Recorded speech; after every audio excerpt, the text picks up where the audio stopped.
Darlene's got it.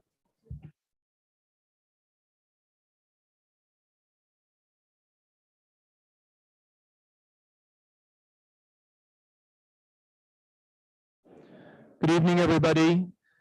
Before we begin, I will ask everybody to please silence any cell phones or mobile devices.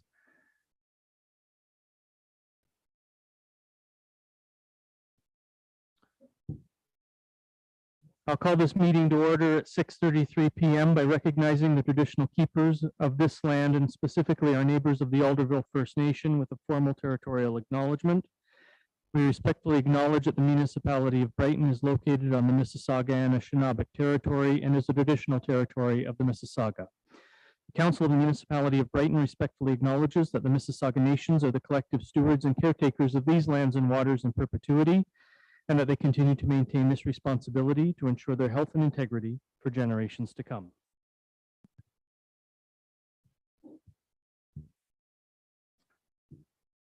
Move to the approval of the agenda. It's moved by Councillor Rowley, seconded by Councillor Wheeldon, that Council approve the January 16th, 2023 agenda as amended under the statutory public meeting to move the Elgin Street condominium proposal to 5.4, 1 Cedar Street to 5.2, and 2439 County Road 30 to 5.3. Is there any discussion? Those in favor? Being none opposed, that motion's carried. Members of council, do you have any declarations of pecuniary interest? And if so, please state the general nature thereof. There are none noted. We have no delegations this evening except those who will appear in the statutory public meeting, which brings us to the statutory public meeting with a motion moved by Councillor Wheeldon, seconded by Councillor Rowley, that council move into the statutory public meeting January 16th, 2023 at 6:35 p.m. Is there any discussion? Those in favor? There being none opposed, that motion's carried. Municipality takes steps beyond the requirements of the Planning Act to engage the community in land use planning initiatives, including requiring developers to host information sessions in advance of providing the municipality with a completed application. The municipality also holds a statutory public meeting on the planning application in order to capture comments and concerns from the public. Council will then receive a staff report with a recommendation on which council will make a decision. After council has made our decision, any person or public body may appeal council's decision to the Ontario Land Tribunal as long as they have made an oral submission at the statutory public meeting where the planning matter was heard, or provided comments in writing to the clerk's office before or during the statutory public meeting where the planning matter was heard, and requested notice of the decision from the clerk's office. This is also true of any person or public body that wishes to participate in the appeal. For details or information on appealing decisions of council, please visit the municipal website or contact the clerk's office.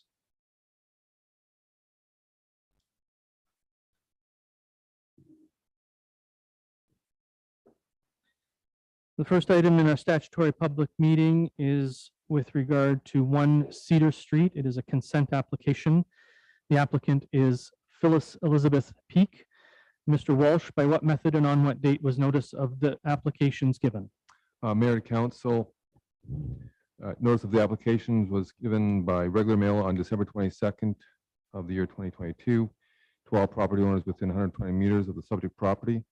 Notice was also circulated to all prescribed agencies under the Planning Act, and in addition, a signed notice was posted on the property.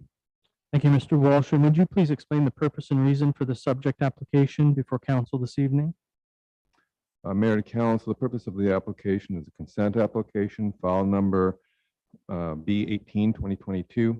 The application would create 1 new lot. It's an infill lot along the east side of Cedar Street in general proximity to the intersection of Cedar Street and Prince Edward Street. Subject lands are currently occupied with a single detached dwelling and a garage. The new lot would include the garage, and the retained lot would include the house. The retained lot would have about just under 80 feet frontage and a lot area of about 8,400 square feet. The severed lot would have 60 feet frontage and just over 10,000 square feet lot area. Thank you, Mr. Walsh. Does the applicant have any comments this evening? Thank you. Are there persons present who have questions or comments regarding the subject application? Madam Clerk, are we aware of anyone coming in on Zoom for this purpose? Are there any questions or comments regarding the subject applications from members of council? There are none noted. Mr. Walsh, do you have any final comments? Nothing more. Thank you. Members of council, we have received a staff report with regard to this application. Are we prepared to make a decision this evening? With that, I have a motion moved by Councillor Ferrettis, seconded by Councillor Butwell, that council receives a staff report dated January 16th, 2023 regarding consent application B18, 2022, as prepared by the Planning and Development Department. And further, that council grant provisional consent to application B18, 2023, subject to the following conditions. Each condition shall be fulfilled no later than 2 years from the date of the mailing of the decision. At the applicant's cost, sufficient land be conveyed by registered transfer to the municipality of Brighton along the Cedar Street frontage of the severed and retained lots for widening of the road allowance to a minimum of 10 meters from the physical center line of the street, inclusive of any associated travel areas, shoulders, or drainage works to the satisfaction of the Director of Public Works and Infrastructure. The conveyance referenced in condition 2A above shall be clear of any liens or encumbrances. The landowner of the severed lot apply for and obtain approval of a building permit for the purposes of constructing a single detached home in compliance with the municipal zoning bylaw. Alternatively, to condition 2D, a development agreement be entered into between the landowner and the municipality that the existing garage on the severed lot be used for its existing use only for a maximum period of 3 years prior to the construction and occupancy of a home on the same lot. An entrance permit application be submitted and approved for the severed lot.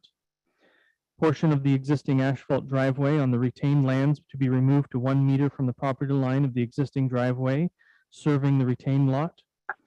All taxes on each of the lots be paid up to date prior to the issuance of a certificate of official. A digital copy of a registrable survey for the lots and the appropriate deed transfer be prepared and deposited with the municipal clerk. The surveyor deposit with the municipality a geospatial data file of the surveyed parcel fabric with respect to the severed and retained land submitted to the satisfaction of the municipality. The surveyor provide an as-built real property report showing the actual clearances of the existing home and garage to the existing and proposed lot lines. And the owner provides to the municipality a registrable description on a deed conveying the severed lands for use for the issuance of a certificate of official for consent. Is there any discussion from members of council? All those in favor? There being none opposed, that motion is carried.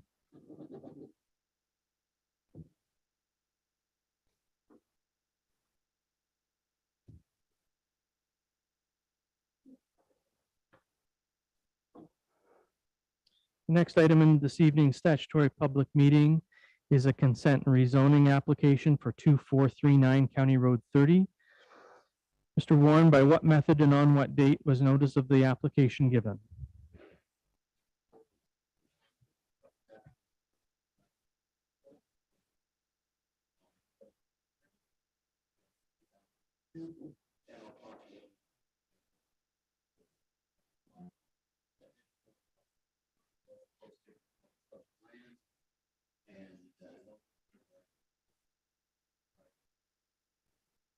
Thank you, Mr. Warren. Would you please explain the purpose and reason for the subject applications before council this evening?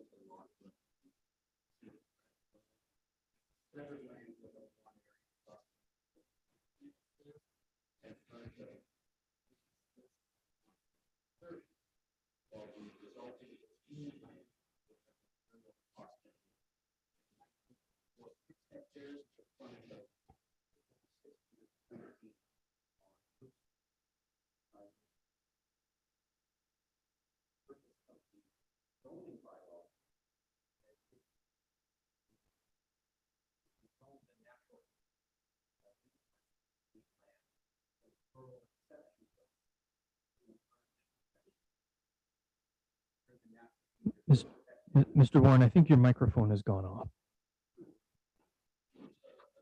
There you go. Carry on, though.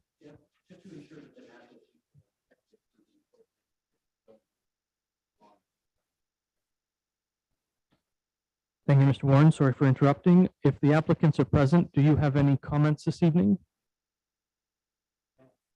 Thank you.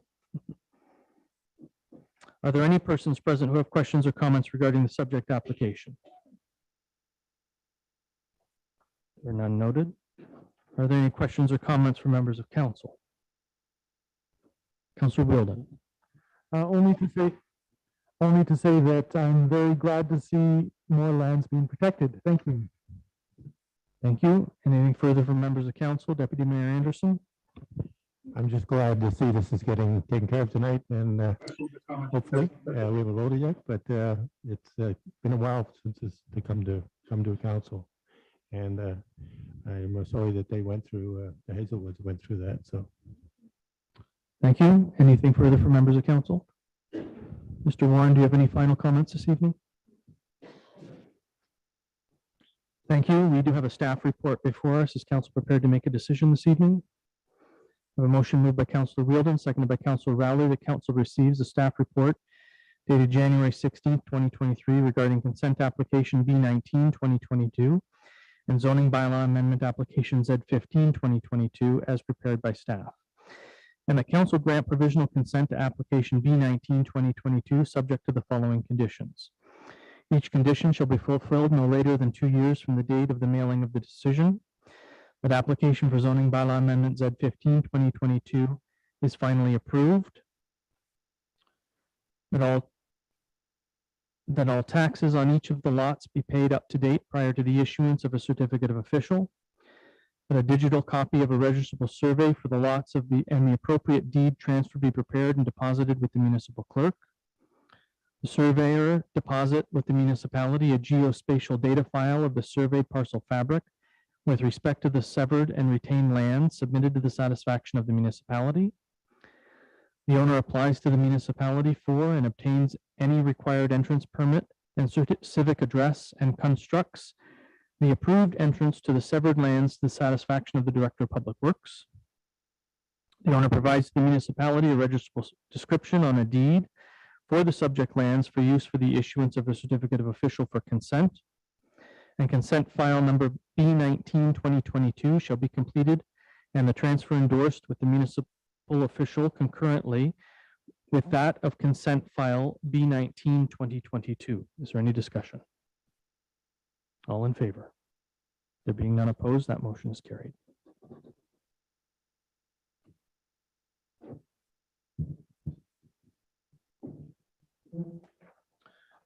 That brings us to the Elgin Street condominium proposal. The applicant is JRB Williams Enterprises. And Mr. Warren, by what method and on what date was notice of the applications given?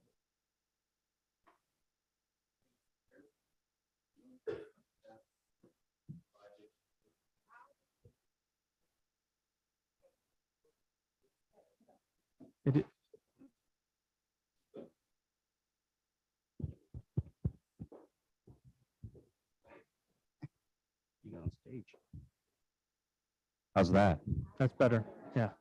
Just draw the mic right close to you, Yeah. Ron. Thanks. Johnny Cash style.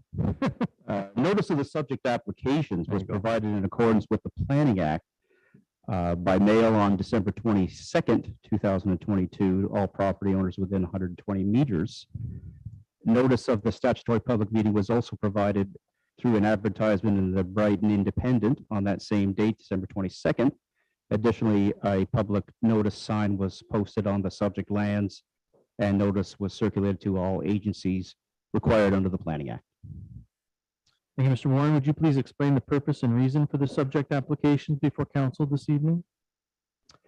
Yes, we have a short presentation from staff to provide that, followed by a longer presentation, more detailed presentation by the proponent's planning consultant on the proposed development.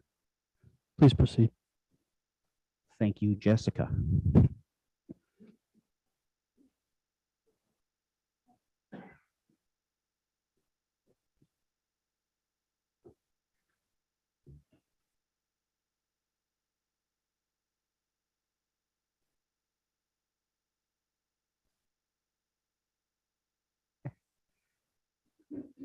Thanks very much, Jessica.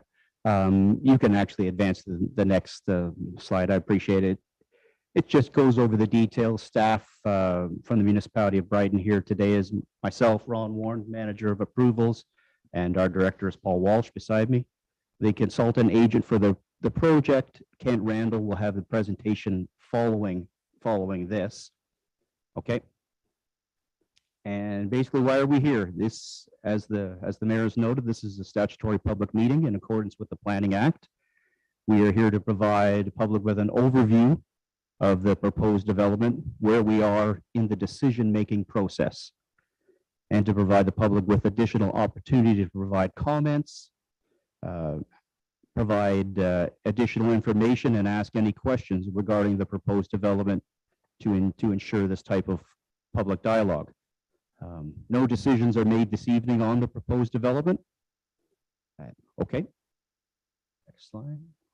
What is being proposed? The applicant is proposing to develop, as many of you know, a 32-unit residential plan of condominium on the subject lands. It's basically a traditional common elements condominium, they're called. Basically, there's a private access road, site plan details such as landscaping and amenity space.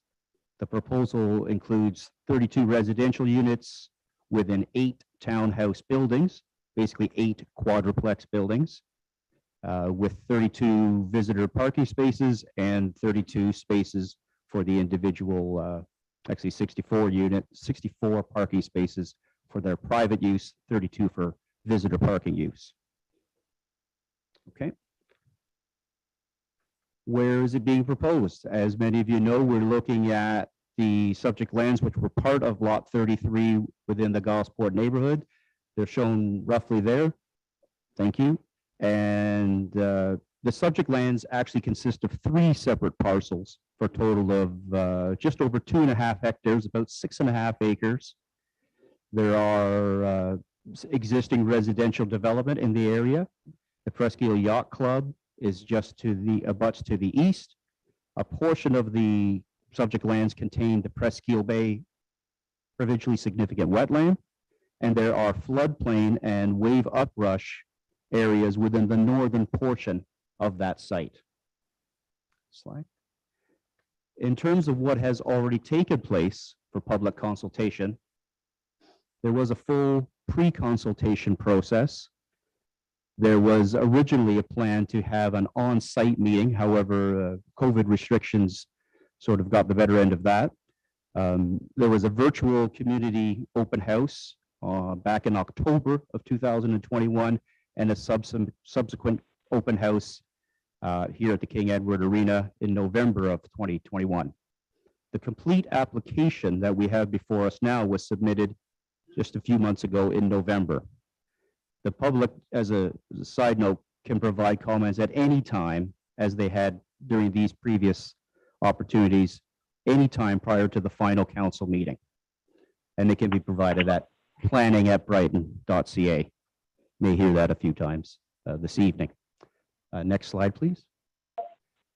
So this gives us a snapshot of where we are in the development review stages. It has taken, I'm guessing, probably about 2 years to get to stage 3. We're right in the center of the 6 steps that go to council making a decision. So if there was if you were looking at a map and something said, we are here at number 3, the statutory public meeting. Excuse me, I just want to mention that the slides are not changing online here. I'm watching on Zoom and the slides are not changing for me. I'm not sure if that's just me.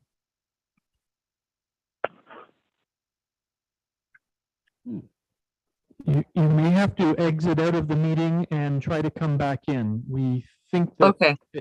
Yeah. Thank you. Thank you.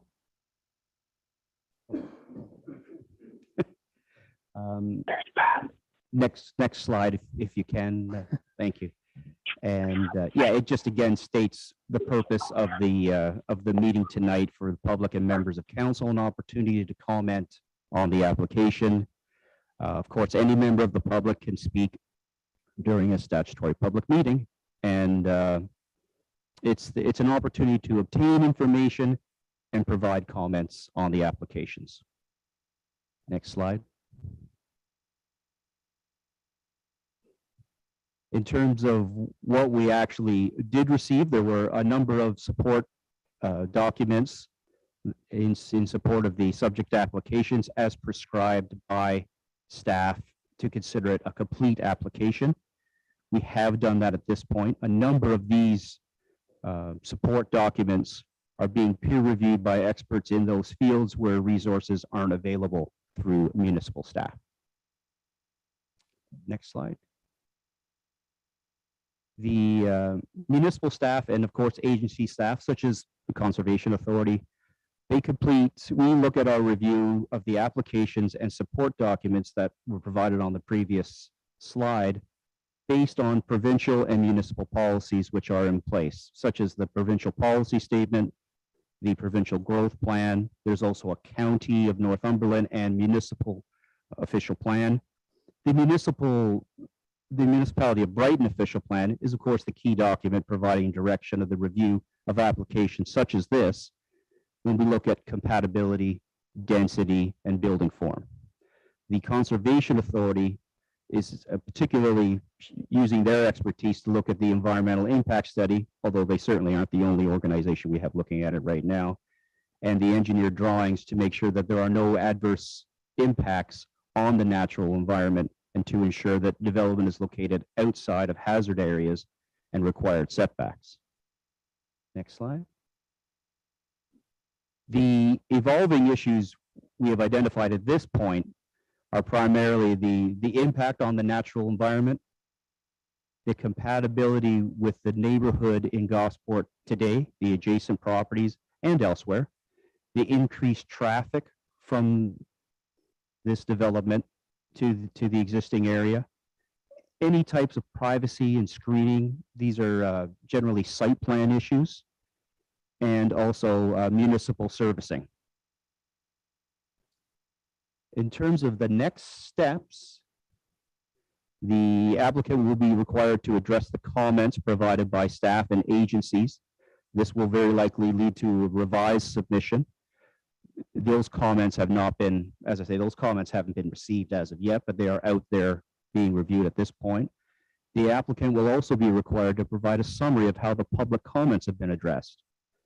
There will be a future council meeting to decide on the application, and following that, there will be a notice of that decision mailed to the applicant, obviously agencies and anyone requesting notification. Thank you very much. Thank you, Mr. Warren. And you mentioned that the proponent has a Yes, presentation as Mr. well. Randall is joining us. I think he's in the top corner there. Mr. Randall, you may proceed.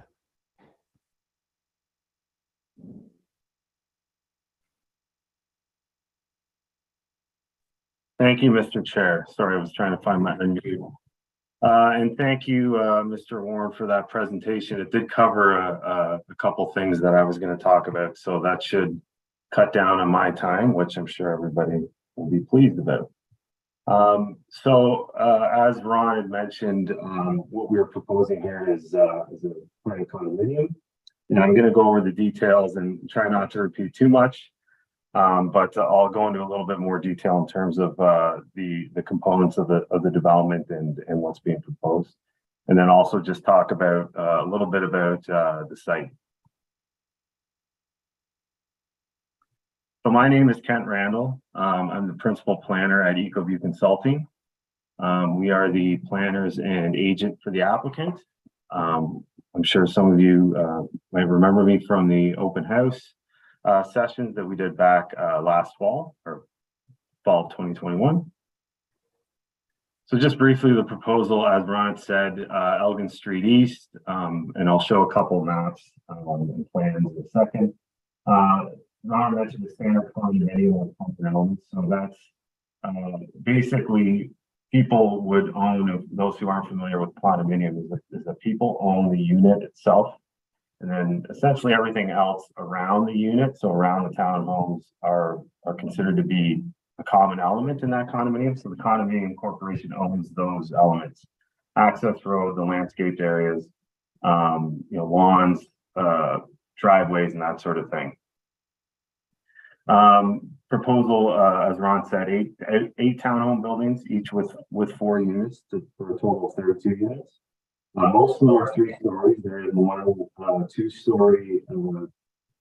Mr. Randall, I'm gonna just get you to stop for a second. We're having trouble hearing you. You're quite muffled.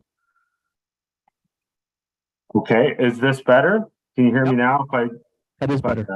Okay, sorry about that. So as I said, 3 stories for most of the clusters. There is one 2-story cluster in the southeast corner.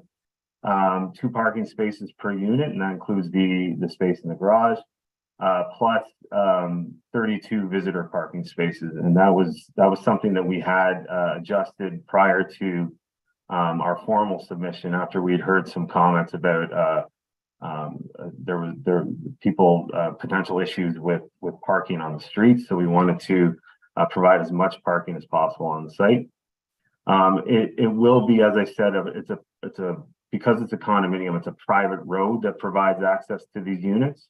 It's not going to be a municipal road, so it's going to be built to private standards, not to municipal standards. And there's going to be a number of pedestrian walkways throughout the property. In terms of the condo setup and in terms of the blocks, so there's and we'll see on the next slide, there's 2 primary blocks. The first block is basically the development area. So the area where the units are going to go, where the parking, where the driveway and all that's going to be, landscaping as well. And that's about 1.52 hectares. And so that's in the southern portion. And then the second block, it contains all the natural heritage and natural features. That's an added layer of protection for those features. You're muffled again, Mr. Handel. Sorry. I think it's a factor of the internet connection, so we'll muddle through as best we can. But okay, just to let you know, we're having trouble hearing you. Okay, my apologies. I'll try to get close to the mic here so everybody will see my face. So yes, the block 2 will contain those heritage and hazard features, and that's really to separate them from the development area. So this is the plan. And as you can see, we have the end of Elgin Street East here. The private road will continue on through here to the southern portion of the property and across the bottom here. Most of the units are located to the north of the private road. And then we have this is this 2-story cluster, and these are the 3-story clusters along here and here. And as you can see, block 2 here, which is separated by this line. These lines here, the blue and the green, are setbacks from either the natural heritage features, so environmental features like wetlands, or the hazards, which are floodplain and the wave uprush area, as Ron had mentioned. So the development avoids these features, and we'll get to how we looked at that.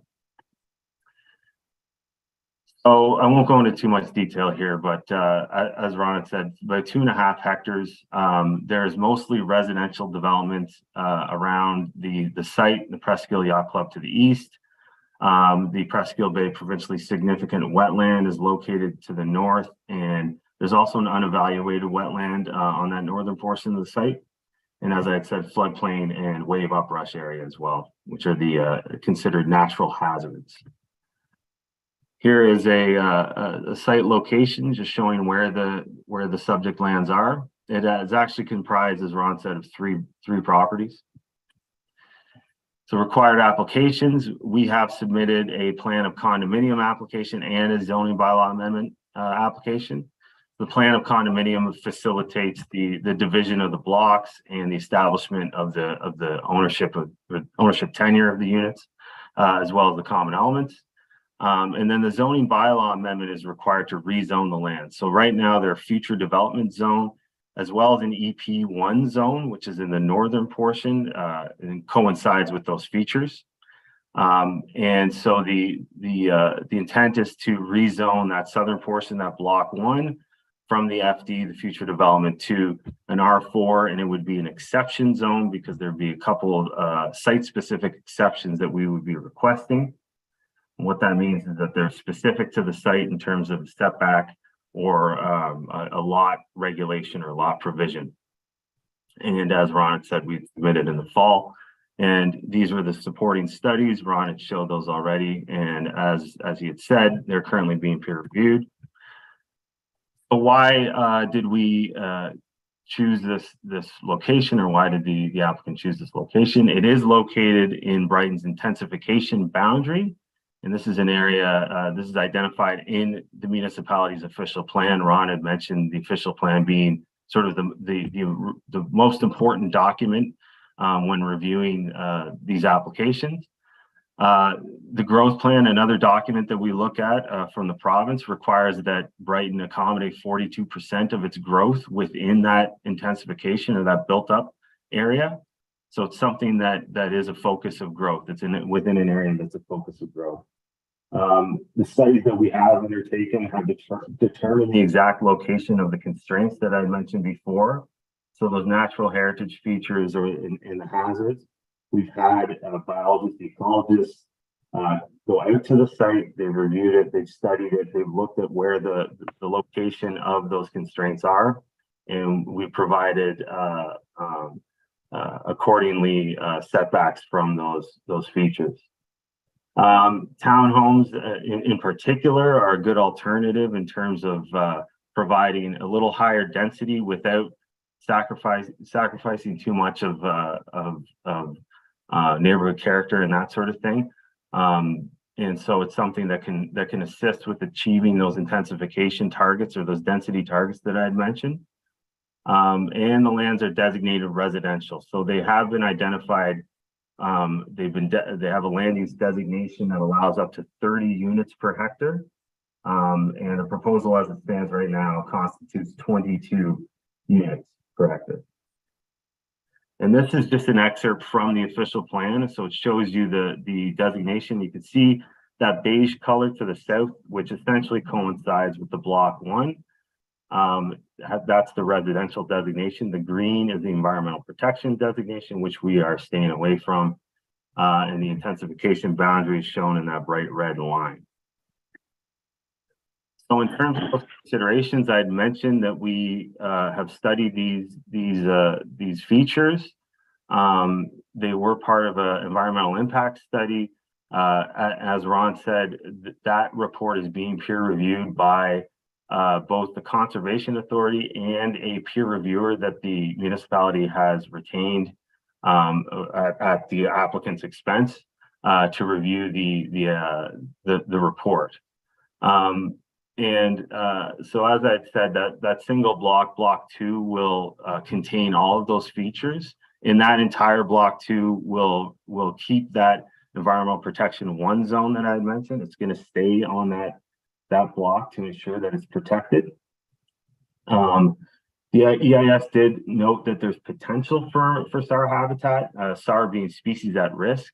There was no habitat identified, but the potential for habitat is identified. And when that happens, there needs to be precautions taken. And that's what we're trying to do with. Sorry, Mr. Randall, just give us a second here. Ladies and gentlemen, you'll all have an opportunity to ask questions and make your comments.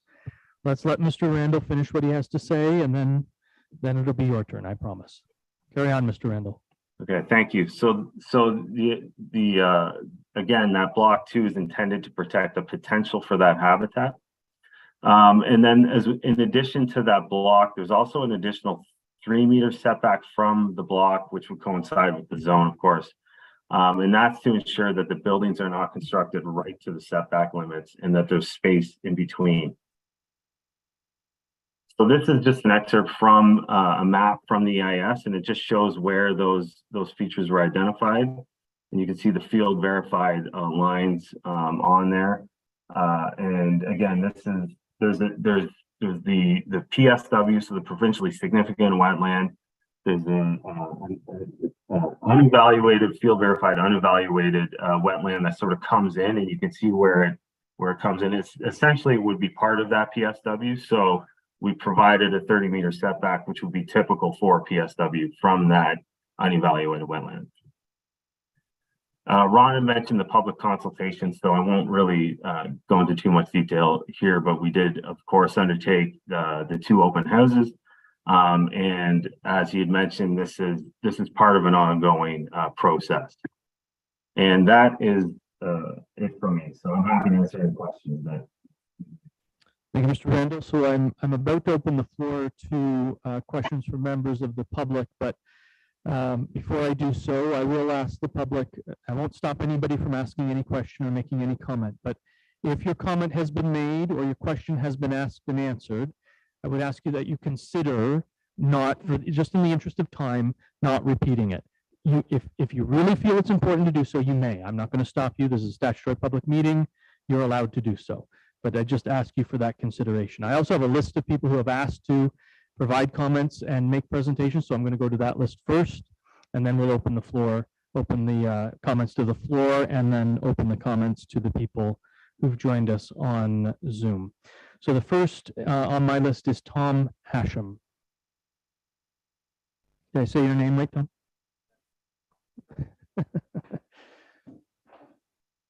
Mr. Walsh, can we give him a hand there?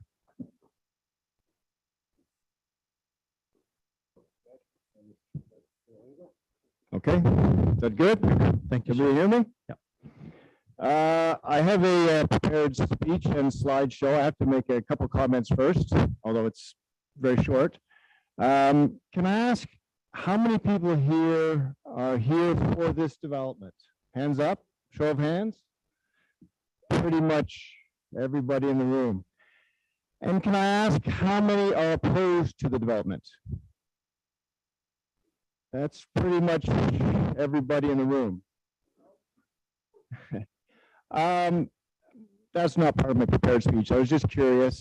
Most of these meetings have very few participants, I understand, of the outside public. This is an exception. I just want to say to council that council's elected, and there's a whole lot of constituents here who are against this. Oh. Okay, that just stops the popping sound. Sorry about that. On to the slideshow. Title page. Members of council, my name is Tom Hashem. I'm here because I'm completely opposed to the site proposed for this development, obviously. I do have numerous concerns, of which I'm only going to speak about one, which is the environmental side of things. I think there's other people going to be discussing other aspects of this development. I'm personally not against development. In my now 60 years, I've seen many developments in Brighton and elsewhere. Most of them I'm okay with, not all of them.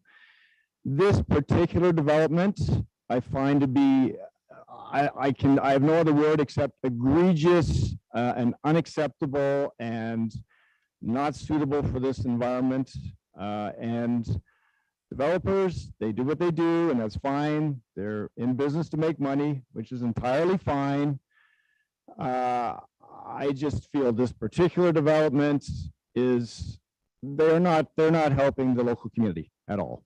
Anyway, very quickly, every council meeting begins with a land acknowledgement indicating its understanding that the lands and bodies of water within our municipality once belonged to the Mississauga Nation.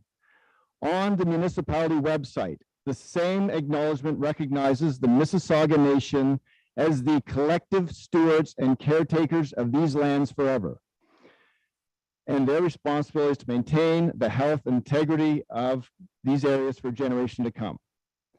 And this is not a statement to be uttered lightly. The health and integrity of these lands and waters must be prioritized ahead of other interests. I would like to remind council, the elected council of Brighton, that their decision on this issue will either assist the Mississauga Nation to fulfill these responsibilities or fail to do so. If this area is paved over, there is no undoing the damage. Slide 3, please. Next. The parcel of land is not just another piece of land for future development, of which there are a fair number of parcels in Brighton. I've driven around a lot. But this particular parcel borders the Presqu'île Bay Marsh, provincially significant wetland. This makes all the difference. Next slide, please. What is a provincially significant wetland? According to the Ministry of Natural Resources, provincially significant wetlands are the areas identified by the province as being the most valuable, and they are determined by a science-based ranking system. Should have printed this on individual pages. Their ranking factors include the wetland productivity and habitat diversity, recreational activities and educational uses, the reduction of flood peaks and water quality improvements, which is kind of key to an area like this, with the bay, the lake, and the canal all figuring prominently. By the way, the marsh directly to the east of this development is part of the water filtration system for the Brighton area water sewage treatment plant. There are many rare species, which we'll talk about in a minute, and the habitat quality will be significantly diminished by this development. Slide 5, please. The Ministry of Natural Resources is clear that wetlands are amongst the most productive and biologically diverse habitats on the planet. A quarter of all the wetlands in Canada are found here in Ontario, or about 6% of all the wetlands on the planet. Most of the wetlands found here in Ontario are in the northern part of the province. Unfortunately, by the 1980s, actually over two-thirds, 68% of southern Ontario's wetlands have been converted to other uses, including all the marsh to the west side of Gosport, which is now housing. That's two-thirds. They've been filled in for development, drained for their purpose, paved over, et cetera, et cetera. Many more of the remaining one-third of southern Ontario wetlands are now in peril. Next slide, please. Since the wetland that is both part of this parcel and runs all along it is in fact a provincially significant wetland, it is not surprising to hear that the environmental impact study last year found a number of species at risk on or next to the subject property. Species of special concern may become threatened or endangered due to certain biological aspects and identified threats such as habitat loss. Threatened species such as the barn swallow, which inhabits this area, are likely to become endangered within the foreseeable future if nothing is done to reverse the factors leading to their being wiped out here. The American eel, which breeds in these marshes, by the way, is now an endangered species. They were once very common in Ontario rivers and lakes, and yet here today they're on the endangered species list and they are facing imminent extinction. The American eel population, these are not lampreys, by the way, these are native species. They're closer to a fish than an eel, but the American eel population has decreased by a whopping 99% in Ontario.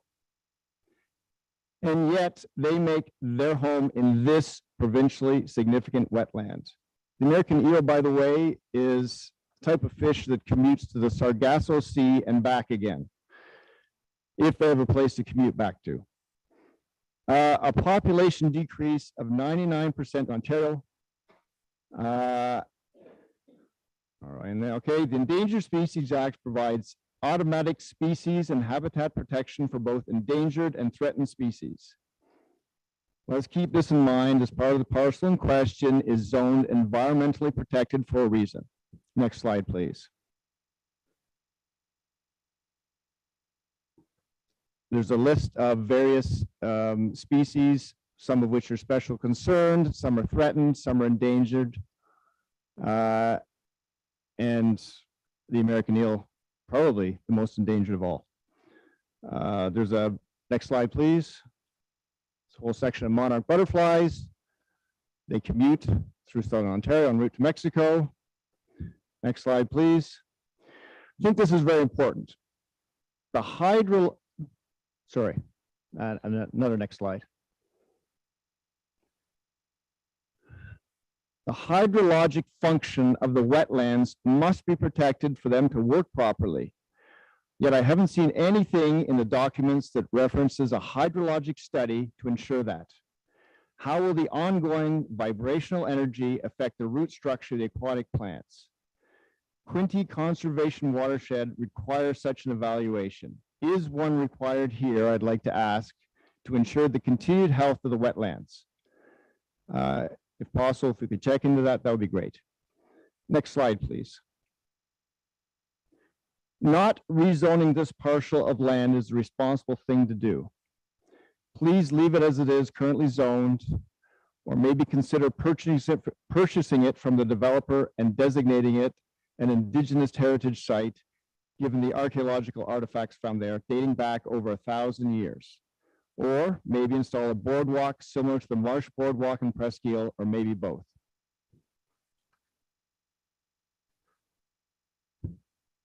Next slide, please.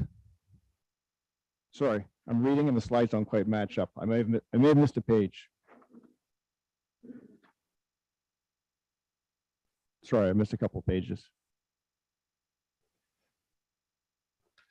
Anyway, as you can see in that slide, there is lots of collateral damage. Maybe part of this development is not directly on the area that is environmentally sensitive, but as anybody who's watched the development know, there are loads and loads of dump trucks, diggers of various types. They're going to dig out, they're going to rumble through there, they're going to grade, they're going to pave, they're going to fill back in. A lot of the waste earth is going to end up in the wetlands. It'll degrade it. It'll cause all sorts of issues. It'll increase the turbidity of the water. It'll cause vibrations which are not healthy. Obviously, it's going to dig up lots of the land which the animals are currently inhabiting, and cause constant noise disruption for a significant period of time. Next slide, please. And that's the hydrologic function that I already read through, but I missed a page, sorry. Next slide. Okay. The subject property is not suitable for condo development because it contains and lies adjacent to provincially significant wetlands. In the presentation by the developer, they say that most of the areas outside these wetlands, but some are in that area and some are close to, and I think they'd like to rezone a little bit of it to get to within 3 meters, I hear, instead of 10 meters of the wetlands. They like to make a lot of exceptions I don't think are suitable for this time and this place. Next slide, please. Is it? Okay, sorry, I may have missed a little bit there, but I think that gives you a gist of what I was saying. Thank you very much. Thank you, Mr. Hashem.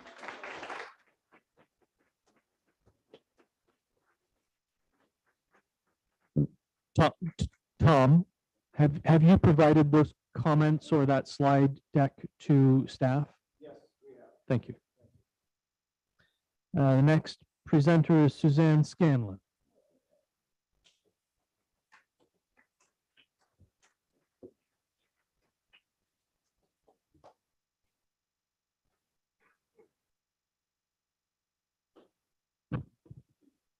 Great, thank you. So yeah, there's my slideshow. This is a drone shot of the subject property as viewed from the north. Now, in my presentation, it's way too long. The first few pages, I think councillors have copies of this presentation, and the first few slides are about a number of errors that were in some of the reports that I read. And I am not experienced at these sort of reports. I am not an expert. But some of these errors just jumped out at me. They had street names that were incorrect. They referred to Water Street and Front Street. Another report referred to Durham Street South. We do not have these streets in Gosport. They referred to an address in Colburn, which was less than 15 meters away from the subject property, things like that. So that's what's in the first few slides, but in the interest of time, I'm not going to go through those. And we'll skip instead to, if we could go to slide 15, please. And that is on page 8 of the handout.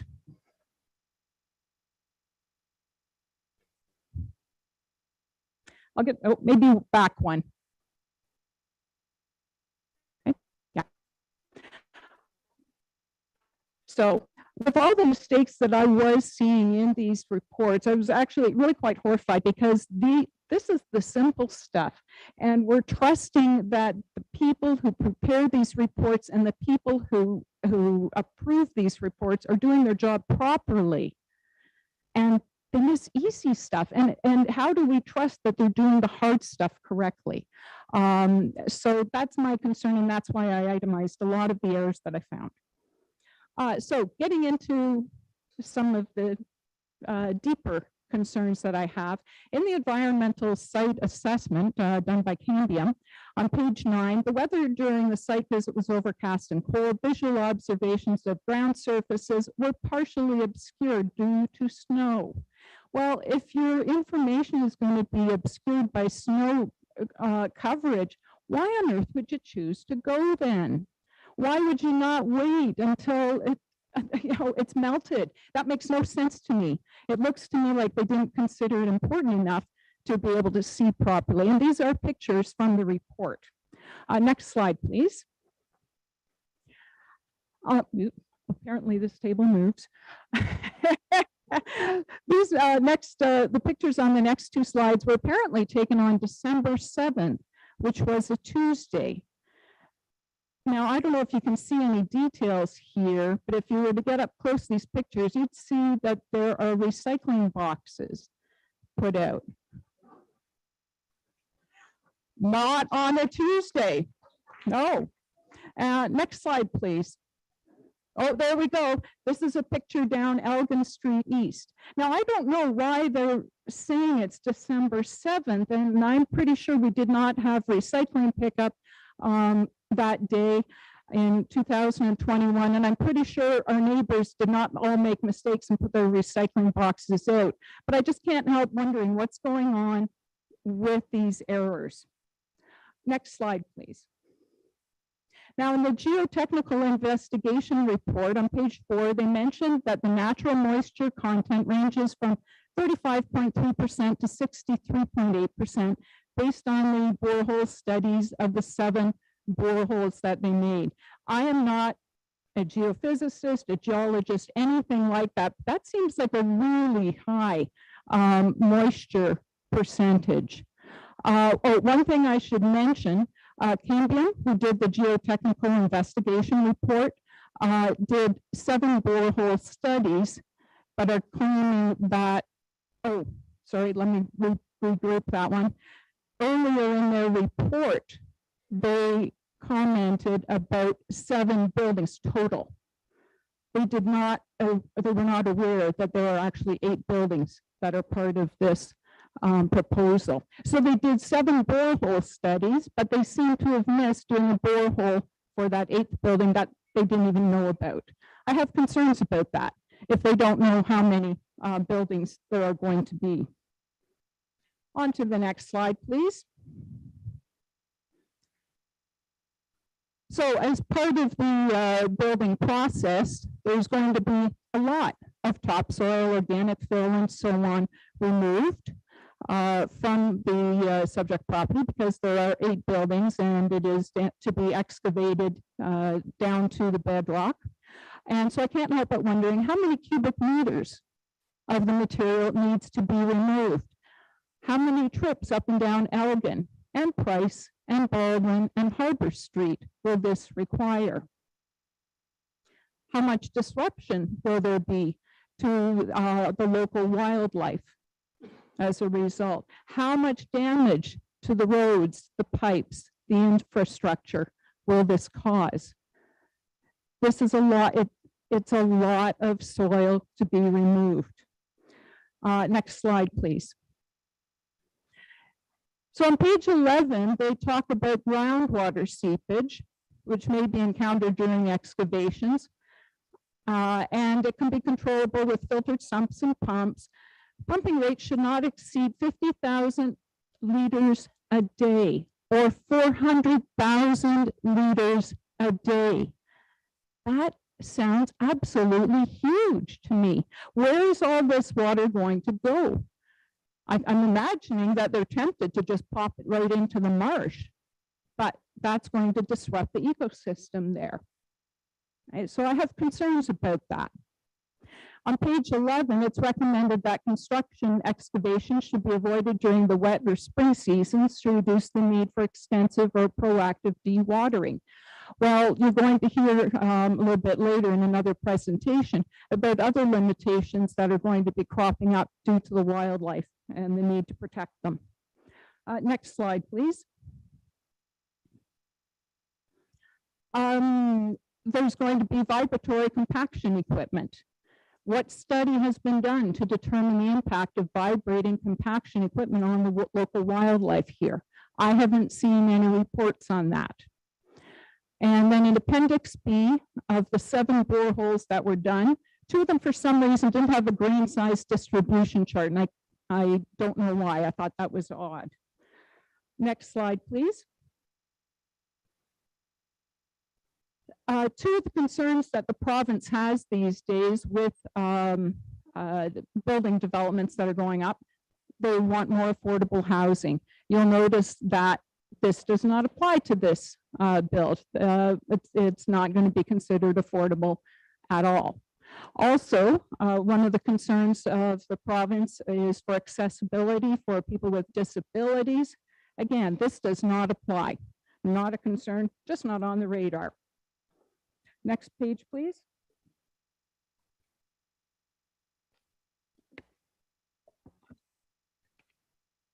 In the planning justification report,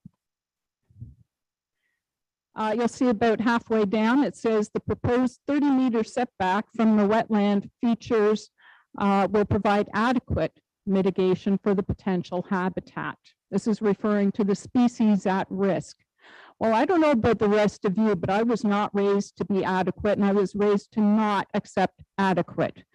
I would say always expected to be good, to excel, and to not be satisfied with adequate. Adequate, by the way, adequate to me is 1 step above mediocre, not good enough. We can do better than that. Okay, next slide, please. So we're still in the planning justification report. I promise we'll switch over soon. The proposed development represents intensification within the built boundary and will provide an increased density while not compromising the overall character of the area. On the same page, residential units within the area are primarily single detached. So it's not going to compromise the overall character of the area, despite the fact that the residential units in the area are primarily single detached homes. And despite the fact that the proposed buildings will have 3 times the number of stories that the bulk of the surrounding homes have. I find that interesting, to say the least. Next page, please. Yes, the traffic impact study. This was an interesting one. So the traffic counts were carried out on Thursday, January 13th, a year ago, at the intersection of Baldwin Street with Elgin Street. Well, a week before, the province went back into a stage 2 lockdown. Okay. So closed school buildings. We were doing online learning. Restaurants and bars were closed for indoor dining. Museums, galleries, zoos, historic sites, fairs, festival gyms, except for elite athletes such as those going to the Olympics. At 50% capacity, retail stores and malls, libraries, indoor weddings, etc. Hospitals were pausing non-emergent and non-urgent surgeries. Businesses and organizations were mandated to have employees work remotely unless the nature of the work required them to work on site. Indoor gatherings were capped at 5 people. Outdoor gatherings were capped at 10, and this is when they did a traffic study.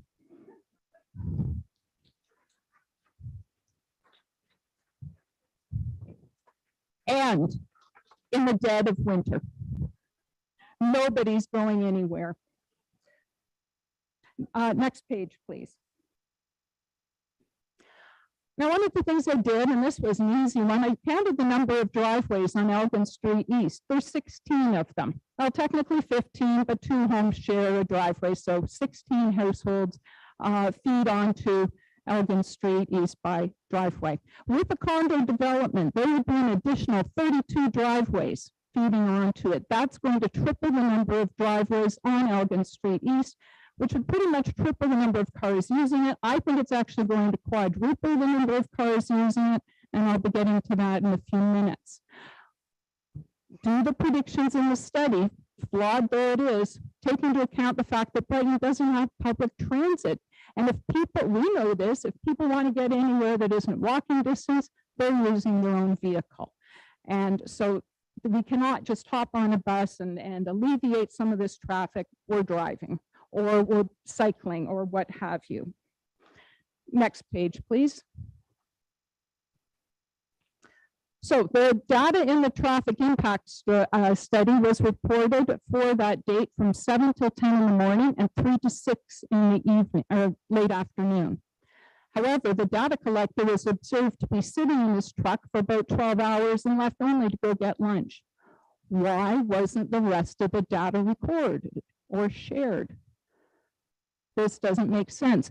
The only thing I can think of is that the results of the study didn't follow the pattern that they were expecting, or that would be normal when you don't have a lockdown in a pandemic.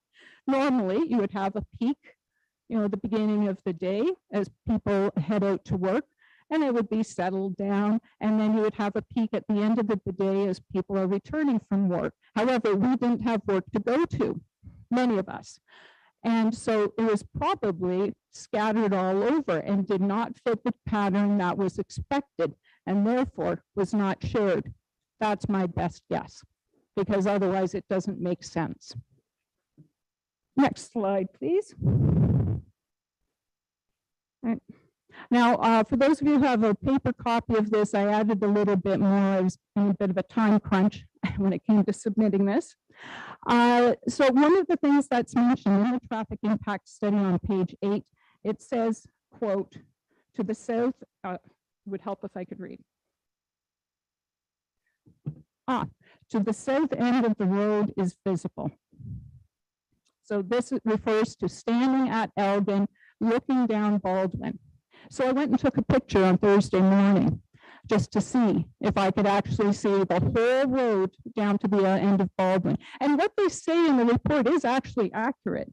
You can see the end of the road.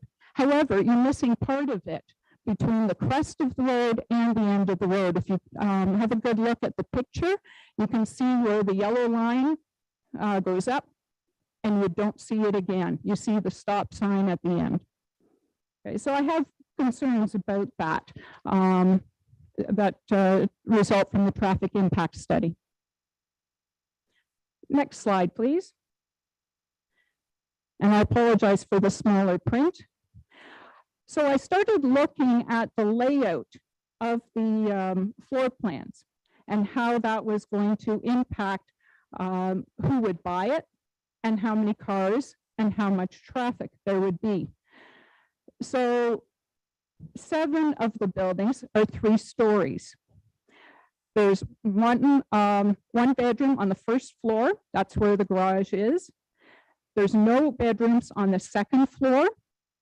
That's where the kitchen, living room, dining room, and so on are. There are 2 bedrooms up on the 3rd floor. Well, first off, retirees are not going to be interested in these units, because if they're looking for their forever home, they're not going to want to be going up and down 2 flights of stairs. As a retiree, I can attest to that. They also will not appeal to families with young children, because having a bedroom on the 1st floor and then the other bedrooms up on the 3rd floor is not going to appeal to the parents of young children. The people that this floor plan might appeal to would be families with older children, like teenagers, families with adult children, because the adult children are trying to save up and get their own place, but in this housing market having difficulty with it, and it would appeal to empty nesters. So what we're getting at then is that we are going to have a lot of people of driving age and working age living in these condos. And so they will have their own cars. Yes, there are 2 parking spots provided for each unit, one in the garage. Oh, by the way, there's no basements in these units, so therefore no storage. My bet is that a lot of these garages are going to become storage, Christmas trees and things like that, and they are going to be relying on the parking spot outside in their driveway and the visitor parking for their own parking. That's my bet. I think that because a lot of the buyers will have children of driving age, I think many of them will have more than 2 cars each and will be counting on those visitor parking spots. And having 32 of them, while it sounds like a lot, 1 visitor per unit, it's not going to be enough given the realities of the layout of these units. And with all those extra cars, we are going to see a lot more traffic on Elgin Street East. Elgin Street, by the way, does not have sidewalks. Nowhere in Gosport do we have sidewalks. It does not have sidewalks, and I don't think you could even say that it has shoulders to walk on. People will have to walk along the street, which is where all these cars are going to be going. So I have concerns about that. That pretty much wraps up my presentation here. Thank you, Council, for listening. I can appreciate you have some difficult decision making lying ahead of you. I encourage you to be brave about it. And today is Martin Luther King Day in the US. So I'm going to leave you with a quote from him. The time is always right to do what is right. Thank you very much.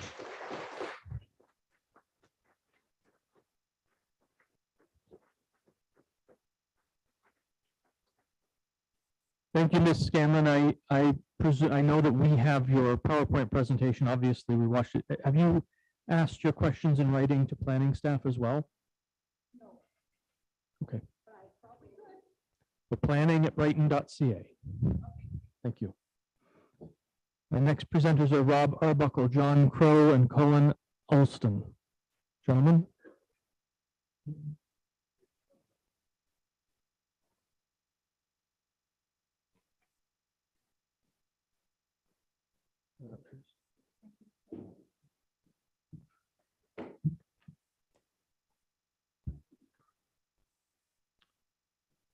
Good evening. Can everybody hear me? You can. I'm Rob Arbuckle. I'm the Commodore of the Presqu'île Yacht Club. The Presqu'île Yacht Club was founded in 1966 and has been in the current location on 70 Price Street since 1976. We're a nonprofit organization owned by the members. We have a total of 180 members, most of whom are residents of Brighton. During our initial presentation to council at the virtual meeting over a year ago, the club raised some issues which we believe to be critical to our survival as a club. I was surprised to see that in the documentation provided by the developer that there did not appear to be any mention of those specific concerns having been raised, and I hope that they were issues which are taken seriously by both the developer and council, but feel the need to reiterate those issues at this time.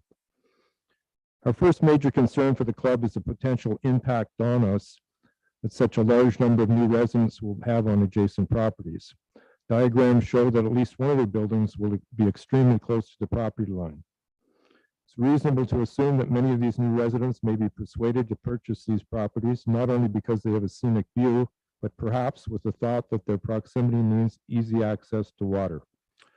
As one of our members quite simply put it, water draws people to it like a magnet. We do not want to see the new residents expecting that our property is their gateway to the water.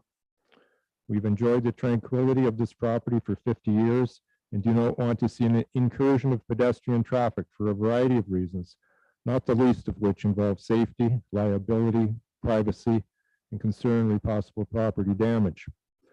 For these reasons, we have asked that if the development is approved, that the developer be obliged as part of the approval process to construct at his expense an 8-foot chain link fence along our mutual boundary so as to prevent this easy access. Further, we would ask the developer plant a tree barrier on his side of the fence to allow for privacy on both properties. Number 2. There we go. The next very significant issue for us is of such magnitude that our very future as a sailing club is potentially threatened. Sailing is the predominant boating activity at the club, although we do have members who have power boats. What might not be apparent to any of you who are not familiar with sailing is that for sailboats to move in the water, they need to have a keel, which extends 4 or 5 feet below the water line of the boat, which means that we need at least 5 feet of water depth in our harbor at all times, or the boats can't go anywhere and would in fact just be stuck in the mud. This is only made possible because we regularly dredge our harbor of silt that accumulates there over time, largely because of the movement of water from nearby Butler Creek. The regular process of dredging has occurred since the inception of the club, and the frequency of it is dependent on the levels of silt accumulation in the harbor at that time. Dredging is something that we expend significant funds to do, therefore a good portion of our annual budget and membership fees goes towards putting funds aside for this purpose. In the past, we've used other methods which no longer are available, but we have out of necessity moved to utilize a suction dredge, also known as a hydraulic dredge system, which requires the construction of a containment pond into which the water and silt is piped from the harbor. You can show up number 3 if you like now. During and after the dredging is completed, the containment pond slowly drains the water back into the harbor while the silt remains behind in the pond. The pond needs to remain in place for several months in order to let the silt dry sufficiently to be spread around. All this to say that it's necessary that council appreciate that if the club is to remain a viable sailing club and sailing to remain as a significant summer activity in our community, we need to have that ability to dredge as required. This needs to take place unencumbered by any potential objections of a significant number of new residents in our community and with the full support of council.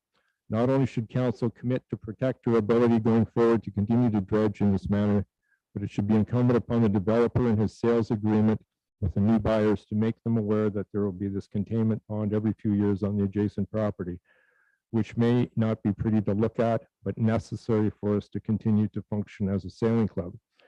This, I believe, is referred to as registering on title, which would ensure that every owner of the condo would have a warning clause advising that their property abuts a dredging pond and that they need to know this in advance of purchasing the property. We ask council to ensure that these steps are taken, that our over 50 years of sailing in Presque Bay does not become simply a memory and a picture in an old town brochure.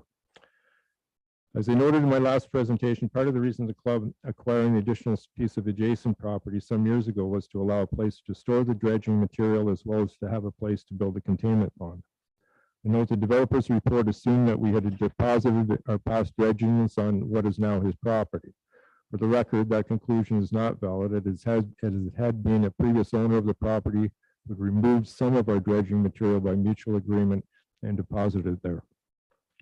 The next issue which we have previously raised and is still a concern has to do with water runoff through our property, especially if there's to be significant fill added to the new development. We ask the council be assured that the new development, if allowed to proceed, does not alter the natural flow of water resulting in flooding of our property, and that there be adequate drainage for snow and rain runoff during construction. Our presumption is that this will be covered by a separate surface water management plan. Snow piles containing road salt is also of concern. It is not only a concern for runoff into the club's property, but also for the potential effect on plants and wildlife in the area. And this would be exacerbated by additional paved roadways and parking lots.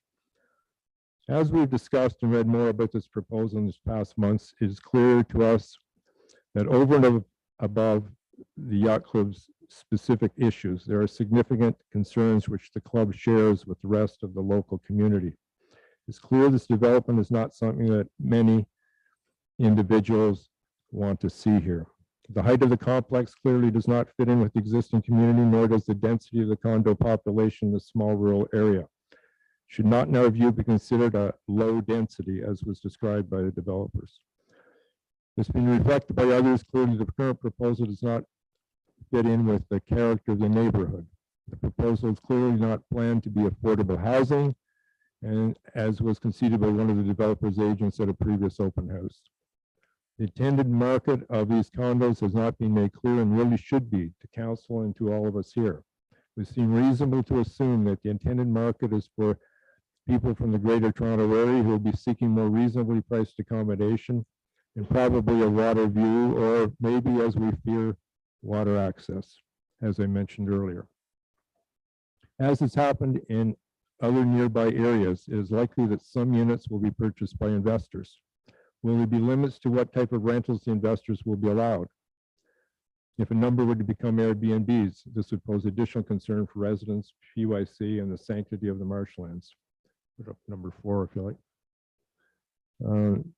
There have been a number of environmental issues already presented that raise concerns with respect to the studies undertaken. One issue which has not been addressed fully is the need to extend the period of time to protect the turtle population. In the opinion of other experts, this needs to be extended beyond the turtle's nesting period of May 15 to June 30 to include full active season from April 15th to October 15th, when many of us have witnessed them moving through our properties.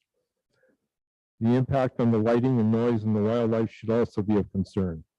There should be an attempt to direct the lighting away from the wetlands. What will be the effect on the wetlands of a large density of people living next to the wildlife? What will be the impact on these and other animals during the construction phase? The current condition of the existing roads leading from Harbor to the access points in the development are not in good condition at this time, and currently those roads are only required to support light, mainly residential traffic. In the course of the proposed development, those roads will be subject to heavy loads from construction-related vehicles, which would likely result in significant pavement damage. That damage is likely to require extensive road reconstruction, which will come at substantial cost. Who will bear the cost? Will the developer pay for the reconstruction of the roads if this becomes necessary? Will the town make this a condition of approval? Have the studies being undertaken considering the potential effects of vibration on the adjacent properties resulting from construction? In closing, I want to say something to council that progress should not be measured by doing what is easy and putting a stamp on any well-funded proposal that comes before you. Rather, it is the exercise of judgment and a balanced approach with a view to seeing ahead to what our community should look like, not just in the immediate, but into our children and grandchildren's futures. I ask council members, will you side with those who would support development at all costs, despite the impact on the natural environment, or will you side with the forces of restraint, conservation, and vision? Thank you for listening to me. I'll now call on John Crow. Thank you, Mr. Arbuckle. John's our Vice Commodore. Thank you, Mr. Arbuckle. Your Worship, Councilors, my name is John Crow, and I am the Vice Commodore of Presqu'île Yacht Club. I wish to comment on the proposed Elgin Street development. Presqu'île Yacht Club is a blue-collar working club with no paid staff and has a membership of 93 families. That's where Rob got his 180 people from, of which 31 are social members, 3 are lifetime honorary members. 52 member families are from Brighton and 5 are from Gosport.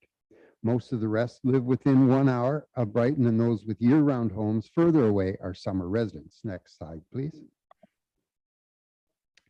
The boats are everything from sailing kayaks to power boats and sailboats. It's not all just sailboats. Next slide, please. The club, as a member of the community of Gosport, supports the residents of Gosport.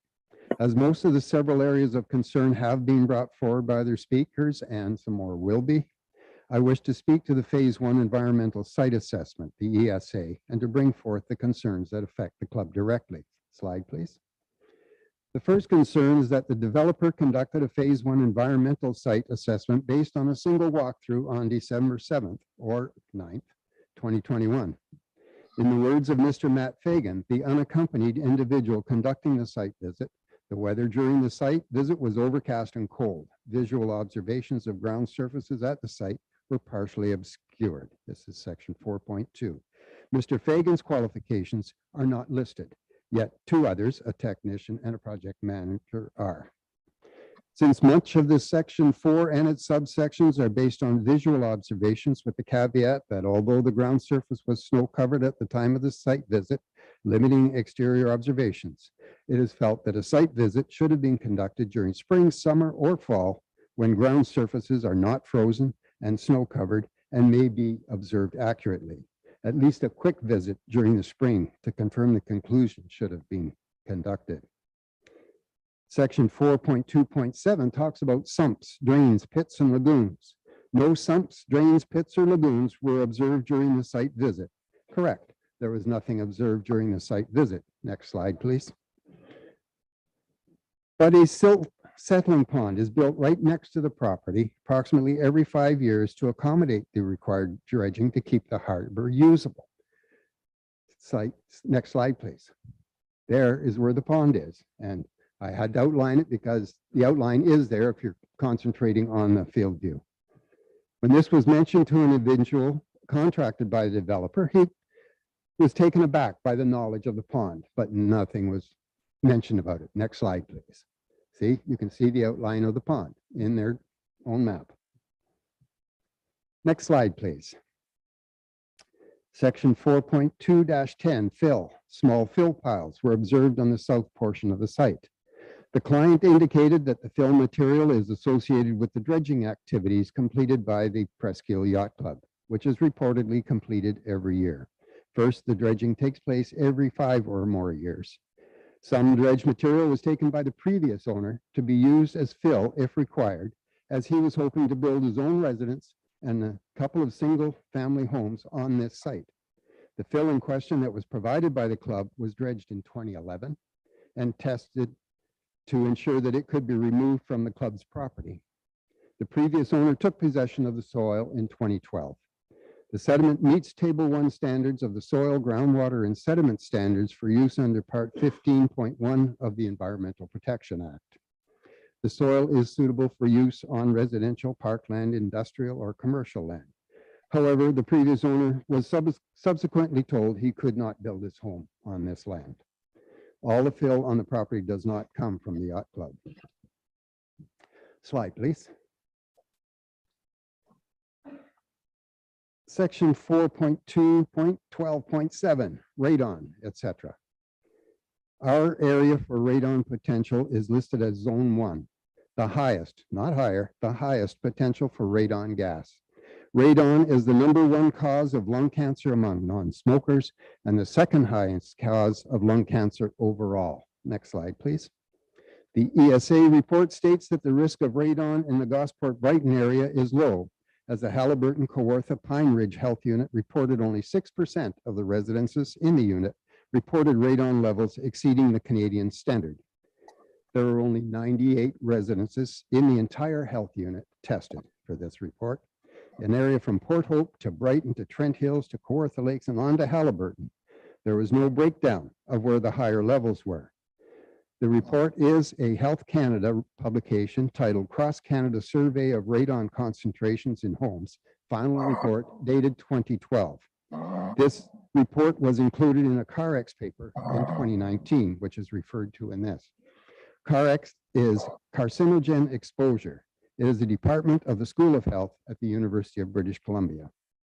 An update in 2013 by Health Canada titled Ontario Dataset shows that the HKPR health unit actually had 14.3% of the residences at levels higher than the Canadian standards. Next slide, please. A study by the Canadian National Radon Proficiency Program states that the incidence of higher than standard levels of radon in the K0K postal code is 11.5%. This phase 1 ESA for the proposed development even states actual radon concentrations can only be determined using an on-site test. This site should be tested before any approval is granted, so the required mitigation procedures may be affected and the municipality may be protected from any future litigation. In all of this, too, in section 3.3, it states, in an effort to obtain further information regarding the site use, occupancy history, and environmental conditions at the site, interviews are conducted with persons knowledgeable of the site. Section 4.3 lists Mr. Brad Williams of JBR Williams Enterprises, Inc. as the only person interviewed. JBR Williams Enterprises, Inc. had been owners of the property for approximately 1 year. No previous owners or adjacent property owners were interviewed. Next slide, please. If the proposed project is eventually approved, the club would like to have the developer erect an 8-foot fence, as Rob said, along the property line to ensure the safety of the development residents and to help discourage those residents from using the club property as a quick avenue to the water or to the small park at the end of Price Street. Tractors and trucks can be moving boats and trailers around the property, including close to the property line at any time, and could pose a hazard to unexpected trespassers. Members of the club know the hazards around a boatyard and are cognizant of moving machinery. The fence would also help to define the limit for one of the proposed snow storage areas. You can sort of see it underlined in red to the bottom right of the diagram there. It says snow storage area between the building and the turnabout. Since the subject property is higher than the club property, any salt-laden snow, if placed over the property line, would contaminate club property during the spring melt. Now, as mentioned earlier, the harbor has to be dredged every 5 years approximately to maintain a depth of 5 feet. The site is directly influenced by runoff from Butler Creek. As most of us, or some of us know, the creek begins north of the town as 2 tributaries, passing through town, becoming one waterway south of the tracks before emptying into the bay. Next slide, please. Doesn't look like the right slide. Oh, yes, it is. Sorry. Since the relatively local excavator and barge, because I thought, because Rob used the same slide, the local excavator and barge companies that we used to use, the companies are out of business due to retirements. So we have contracted with the town of Coburg to hire their suction dredge to perform the work. It is a much more efficient and environmentally friendly method than the excavator method. Now, next slide, please. This is what the pond looks like. This method, however, requires an engineered settling pond to allow the silt to settle out before returning clean water back to the harbor. This pond is 22,800 square feet, or over 2,000 square meters in area, and the height of the walls is up to 10 feet deep, 3 meters. It could take up to a year for the moisture in the remaining silt to evaporate and drain before the pond can be closed and leveled. Even though the club installs a construction barrier around the pond, the proposed fence would ensure the safety of residents and their children. It is also felt that a condition of draft approval be that a clause be registered on title on each individual unit, advising each owner of a warning clause that they are abutting a dredging pond and that there will be adverse noise and odor. This will then remain on the title, and every subsequent owner will know that they are buying beside a yacht club that uses the land adjacent to them as a dredging pond, and they cannot complain. Next slide, please. Presqu'île Yacht Club is a member of Lake Ontario Waterkeepers and regularly tests and records the water in and around the harbor and in Presqu'île Bay for water clarity and depth of silt. We also regularly take samples of water throughout Presqu'île Bay and submit them to the Ministry of Environment, Conservation and Parks for analysis for their regular study of water quality in the area, in the lake. We are concerned about the preservation and quality of this great resource. Next slide, please.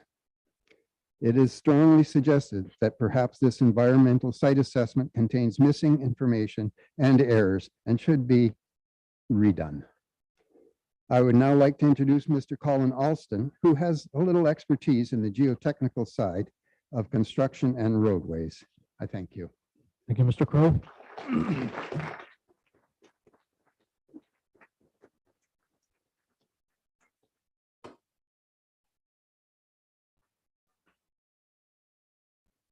Your Worship, Council.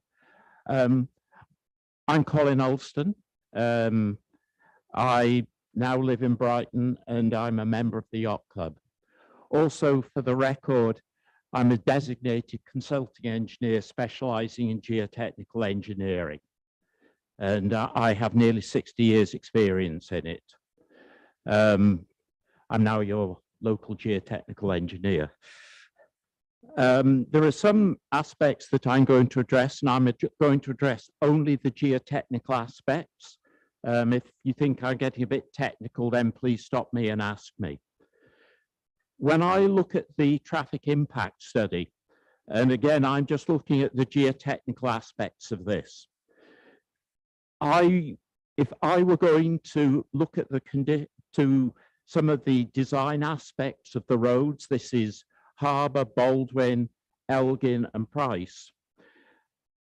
None of these are in good condition. We have alligator cracking, we have edge shoving, we have longitudinal cracking, and we have some lateral cracking in them. None of these are in good condition. The main effect on pavement performance is the passage of heavy axles. light traffic, residential traffic doesn't impact the pavement condition very much. It is the heavy vehicles. So when I look at the traffic impact study, and again, I'm unaware of some of the aspects which have been raised. I look at the traffic counts that are given for both before development and post completion of development. There's no split between heavy axles and light residential traffic. We need to know the heavy axles for design. More importantly than this, there's no consideration of the heavy traffic loads that we're going to have during the construction period. I'm going to come to some other aspects on that. With regard to a description of the site, the traffic impact study asserts that there are side ditches on both sides of Baldwin. That's factually incorrect. We've got a ditch on one side for much of the length. We've got a ditch on two sides for a short length, and we have no ditches for a short length. The reason for ditches is that it provides drainage to the pavement structure, and you need drainage for good performance. It doesn't mention that there's no side ditches on either Elgin or Price. So if I were to be asked to review a design for those, I'm devoid of information regarding pavement drainage. Furthermore, there's no record of existing pavement structure. If I were to do a proper assessment of the pavements, I need to know the pavement makeup, and I need to know the drainage, and I need to know the amount of heavy axles. And without that information, I can't do it. And this is within my field of expertise. With regard to the geotechnical report, and I don't wish to impinge on what was said about it before, but what we've got in summary is some topsoil and some fills overlying a loose, frost susceptible silt and sand. And when I say frost susceptible, that means that it's prone to ice lensing and boils that develop on the surface. We're looking at an area that is controlled, in which the water level is controlled by lake level.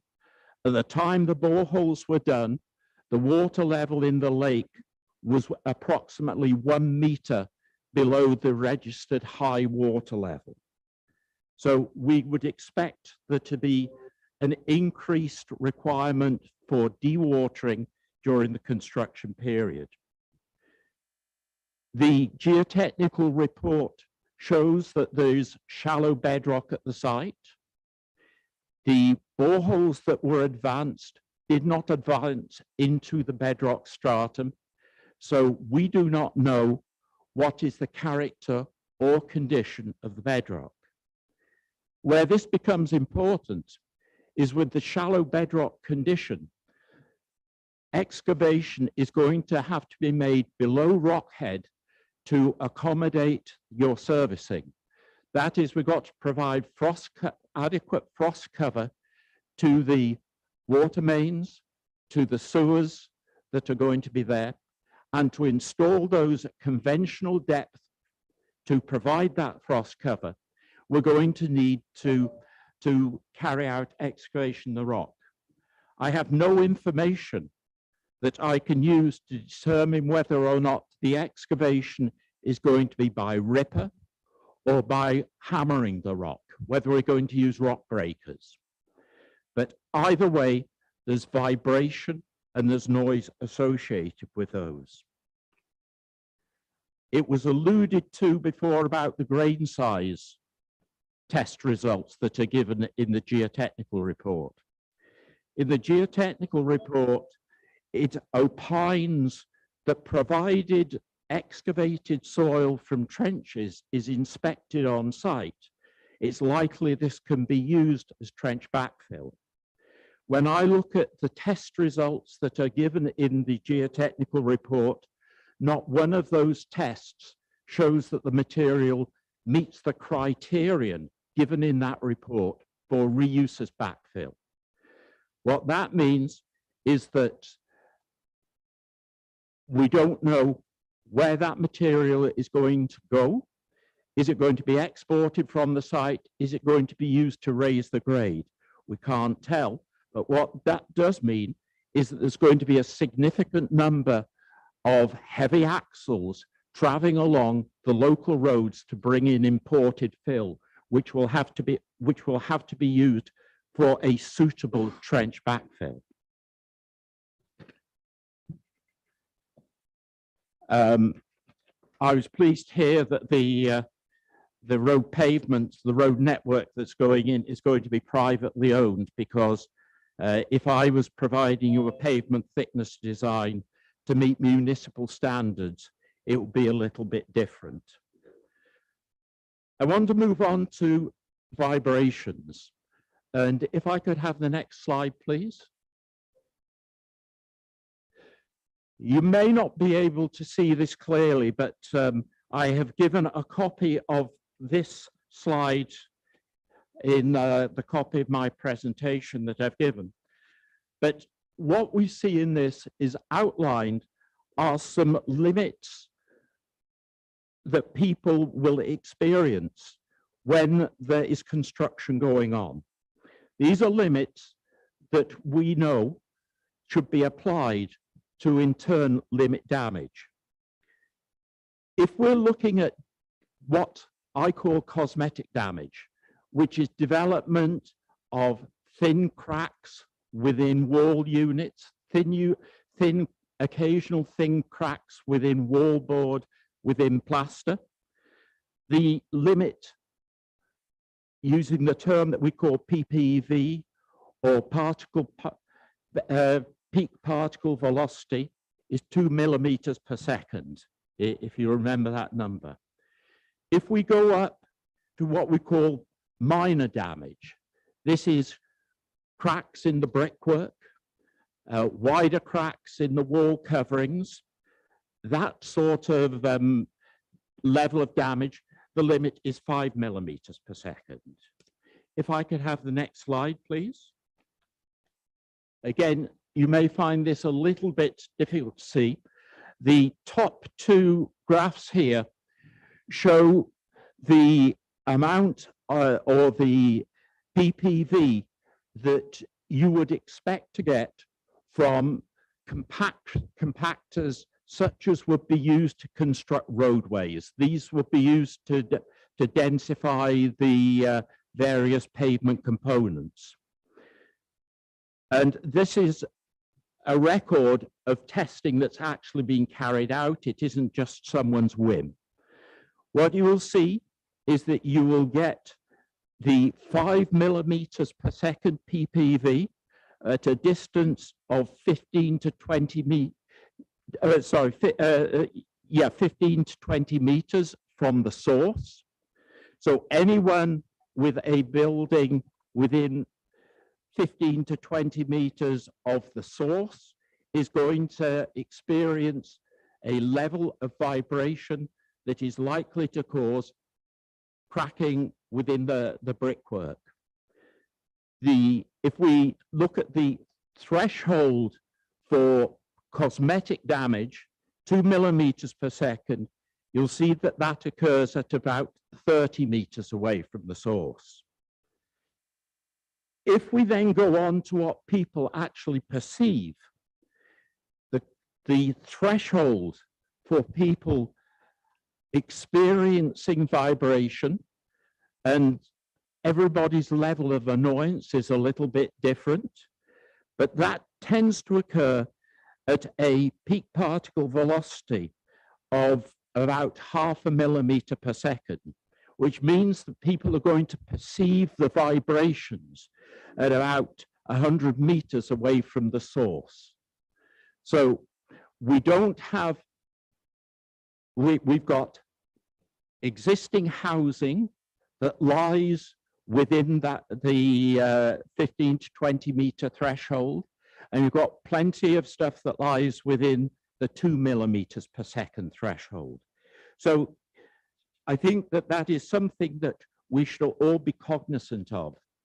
I could address some of the other geotechnical aspects, but I think my time is limited to 10 minutes and I just about there. Soil mechanics is one of the great joys in life. And if you want me to witter on about it, I can do it for a couple of hours.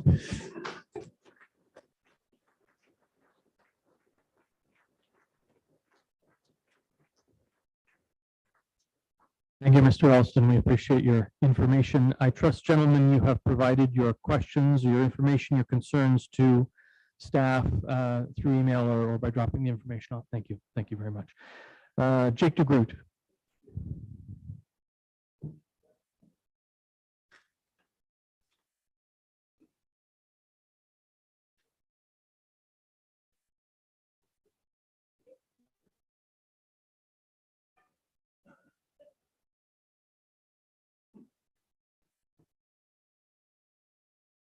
Hear me now? It's gonna be a tough act to follow that one. Mr. DeGroot, just one moment. This way. Go ahead, Jake. Okay, for the record, I'm Jake DeGroot. Thank you, Mayor, council members, and staff. I'm here with some colleagues from the Gospel Residents Association to express our objections and of opposition to the condominium development to be situated at the east end of Elgin Street in Gosport as proposed by JRB Williams Enterprises, Inc. I'm joined tonight by our group, Kevin Reeves, Wojciech Lubas, Patricia, and Suzanne Scanlon. During the December planning meeting, a number of documents and studies were made available for our community to review to prepare for this session. We did seek out to register individually as delegations, but realized it was not necessary. Due to the sheer size and scope of these documents, we elected to assign small teams to focus on particular studies and then to consolidate the material into tonight's presentation. We came up with many comments, questions, concerns as a result of this effort. We ask for your indulgence as we assign speakers to different studies to work through. Our focus is to present factual content and support our objection so that all can understand our rationale, and that we want to deliver respectfully and as quickly as we can. Before I turn this over to our presenters to address studies, I will take a few minutes to point out 3 key areas.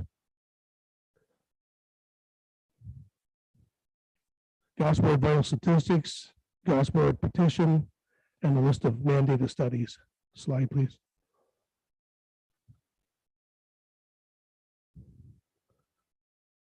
Based on a Google survey, we can calculate a total of 300 homes in Gosport, year-round and some seasonal. Statistics scan suggests an average of 3 people per household, which indicates 900 people in our community. The average home price as per Zolo and Queen West Realty for Brighton ranges from $552,000 to $627,000. This is illustrated on the next 2 slides. The first reflects the assessment from Zolo and the second from Queen West Realty. Gosport fortunately offers more affordable housing than the Brighton average. So conservative estimates we gathered indicate our average would be $450,000 per home.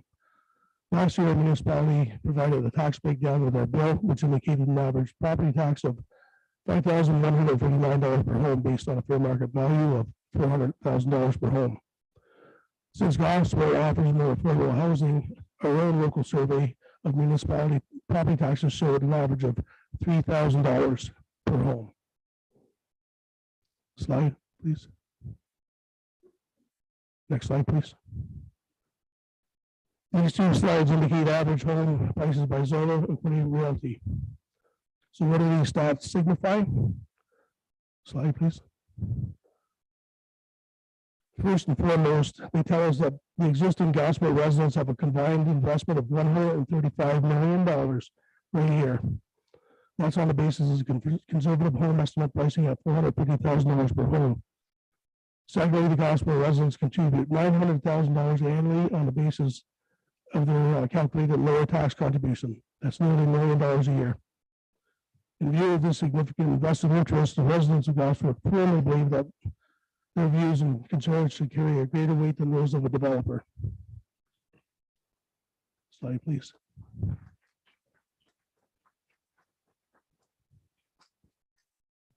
Councilman petition. During the December 12th meeting, the question was raised regarding a petition opposing this development. It was submitted by concerned residents of Gosford's over a year prior to the meeting. There was some confusion about the receipt and whereabouts of this petition. The petition was both a handwritten door-to-door petition and a printed online petition. The residents of Gosford have collected more than 1,100 signatures, all of them in opposition to this development. This number is greater than the adult population of Gosford, so this tells us that it extends outside of the Gosford and into the municipality, who is well shown opposition to this proposed development. Slide, please. This slide indicates 965 signatures online as of December 30th, 2022.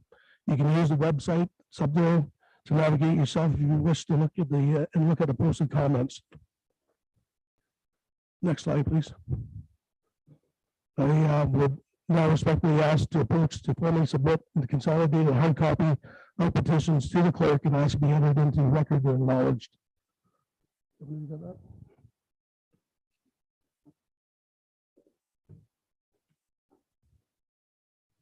Thank you. Thanks. Thanks, Candace. Thanks, Kevin. Slide, please. Okay. What took you so long?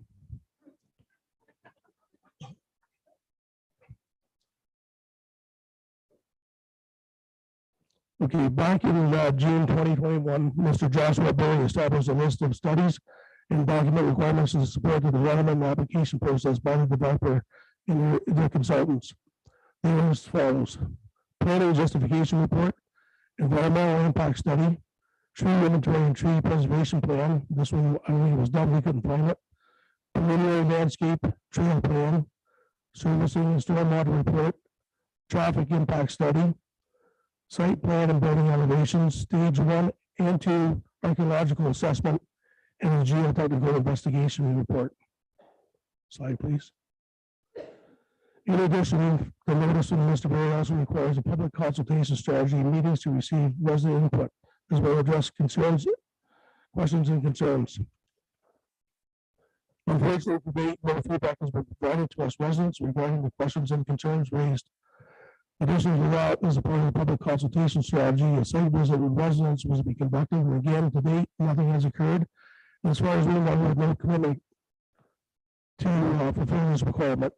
We're hoping that will be addressed in the near future.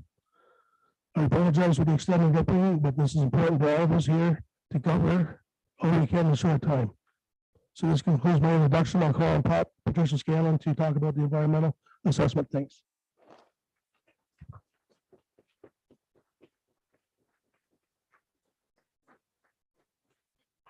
Thank you, Mr. DeCrute.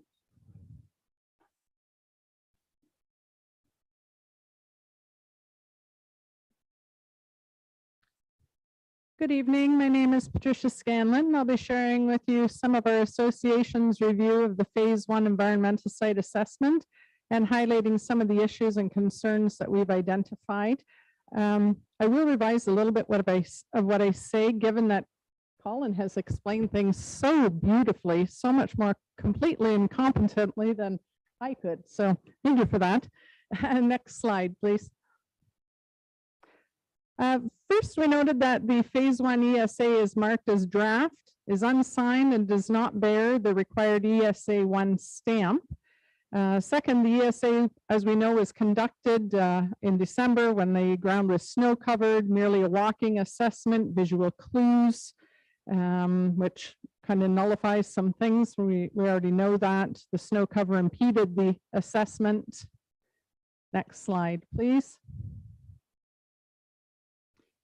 The ESA report states that Cambium interviewed Mr. Williams, the owner of the site, and quote, information obtained during the interview. Oh, sorry, can we move that one ahead? Thank you. Information obtained during the interview is incorporated throughout section 4.0 as per page 6 of the report. Additionally, the ESA report states that part of its methodology was to talk to local residents close to the site, but no such discussions were ever conducted. The essay also identifies the area on page 6 as part of the Presqu'île Bay Marsh, which they identify as a provincially significant wetland. So we already understand those areas that are identified by the province as being the most valuable. Next slide, please. It's our understanding that the required setback, there's a little bit of confusion there, is proposed as 30 meters, but if memory serves me correctly, council had required a 45-meter setback for a house to be built, just one house, to be built near a wetland a year or two ago, just past the Speedway on County Road 64, which is Audra Anderson's place.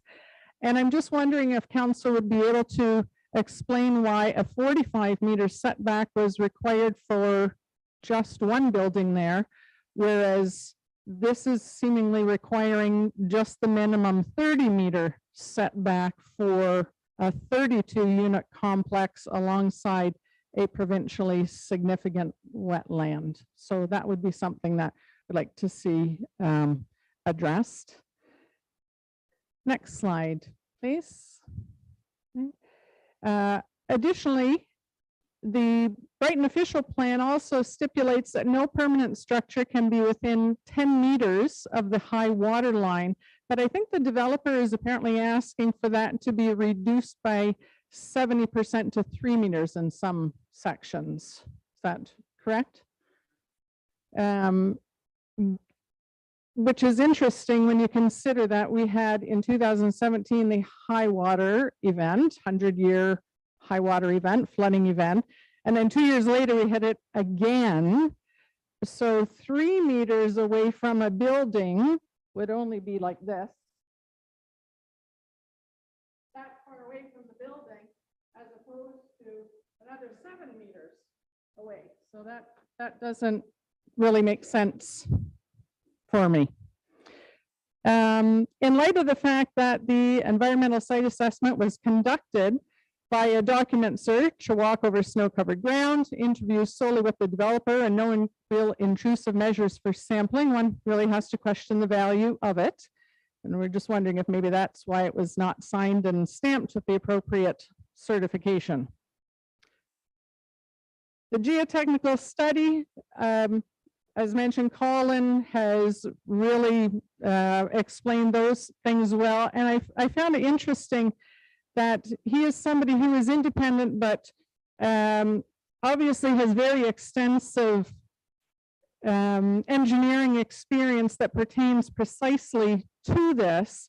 He was I found very easily understood as using his extensive engineering background to refute so much or to indicate that certain assumptions simply cannot be made without knowing other bits of information. So I hope that council really takes that into consideration and asks the tougher questions, as opposed to simply maybe looking at the reports and assuming that because they are completed by an engineering company that they are fine. Because that's certainly what we want you to do, is to ask the hard questions. Next slide, please. And next one, please, because he's already mentioned all of that. Recognizing that the soil will need to be removed and new engineered soil brought in per the geotechnical report. We're also wondering if there are any calculations on the number of loads of material coming in and out, the potential impact on the traffic volumes and pedestrian safety as indicated, the potential damage assessment, if there's one that has been done for Baldwin, Elgin Street East, Price Street East, Harbor Street, from this heavy vehicle dump truck traffic. Whether or not a potential damage assessment has been done for the same streets from heavy vehicle traffic for the equipment brought in to excavate this site. And then that leads in, of course, to maybe most importantly, who will be financially responsible for fixing these roads? Is that something that the developer will the developer be responsible for paying the costs, or will we be on the hook for that as taxpayers? I would certainly hope not. But that is definitely something to be considered. Next slide, please. And I will now turn the microphone over to Suzanne.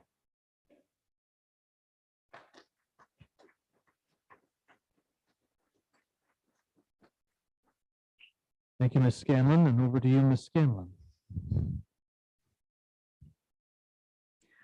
Good evening. My name is Suzanne Scanlon, and it is my pleasure to share with you our association's review of the environmental impact study and to highlight some of the issues and concerns we have identified. Next slide, please. The environmental impact study, or the EIS, conducted by the Ainley Group has identified 7 species at risk, or SARS, on the subject property, 5 of which are endangered or threatened.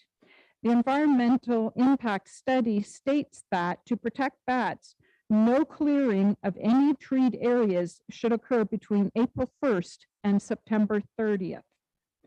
This is significant because a tree conservation plan, which was stipulated as a requirement, was not provided with the development application. The environmental impact study also states that active turtle season is between April 15th and September 30th, and fencing must be installed prior to this date and maintained and frequently monitored throughout any construction. Next slide, please. The environmental impact study states that turtle nesting season is identified between May 15th and June 30th, and any stockpiled earth or granular material must be covered with geotextile material. The environmental impact study also states that if any species at risk are encountered during construction, then all work in the immediate area must cease immediately, and the Ministry of Environment, Conservation, and Parks be contacted. Next slide, please.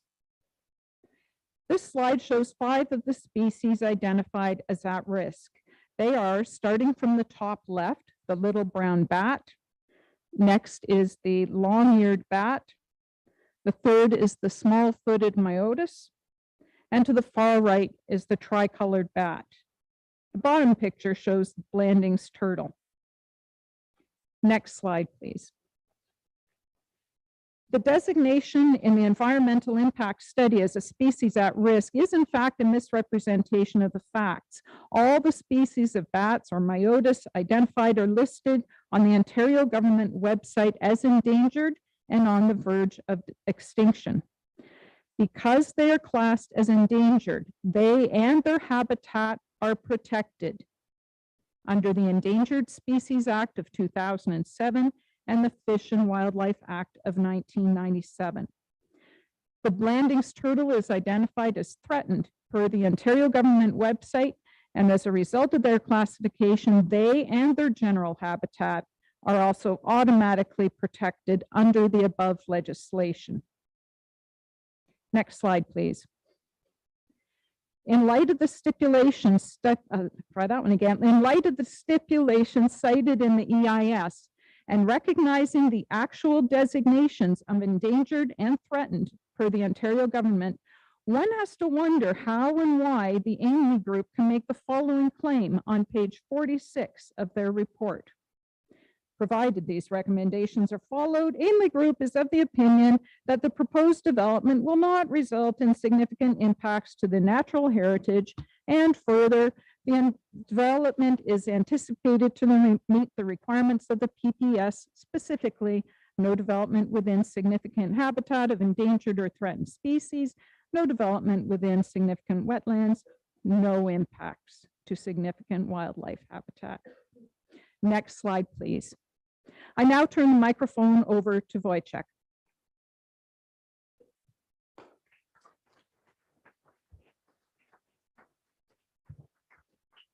Thank you, Ms. Scanlon. Honorable Mayor Ostrander, ladies and gentlemen of the council, Mr. Warren, Director Walsh. My name is Wojciech Luba, and I'm here to talk about the traffic impact study, but it's my most lucky day today. My predecessor said so much on that subject that I don't have much to add, but I just want to share with you some comments on a personal note, and first one would be on a positive one, because I was very positively taken aback seeing traffic issues on the list of our staff, on that list presented by Mr. Walsh, Mr. Warren, as a evolving issue. That's a very positive sign, and then that's showing that the planning department has it on the radar. My personal comment about that memorable day, January 13, 2021, and I have to say I remember that well because I have a couple of dogs. I walk every day, and that day I couldn't get them out of the door. I had to drag them. It was so miserable. It was next slide, please. Another one. There we go. There was rain. There was snow with rain with some blowing ice slits, and I barely made it to the end of the Elgin Street East, where I saw the black truck heroically parked in the middle of our community, counting incoming traffic in the middle of the lockdown and in the middle of the winter, counting with the fingers. So I don't know how it worked out, but by the end of the day, he counted up to 12. So he gave us 30% bonus for that number, which we are grateful for. But how about redoing this study in a proper way in the summer, as I suggested in my letter just after that study was done, addressed to the Director Welsh. I don't have anything to add on this subject. It was very well said by my predecessors, and I know that many people are waiting in line. So I just turn my mic to the Kevin, and thank you very much for your attention and time. Thank you, sir.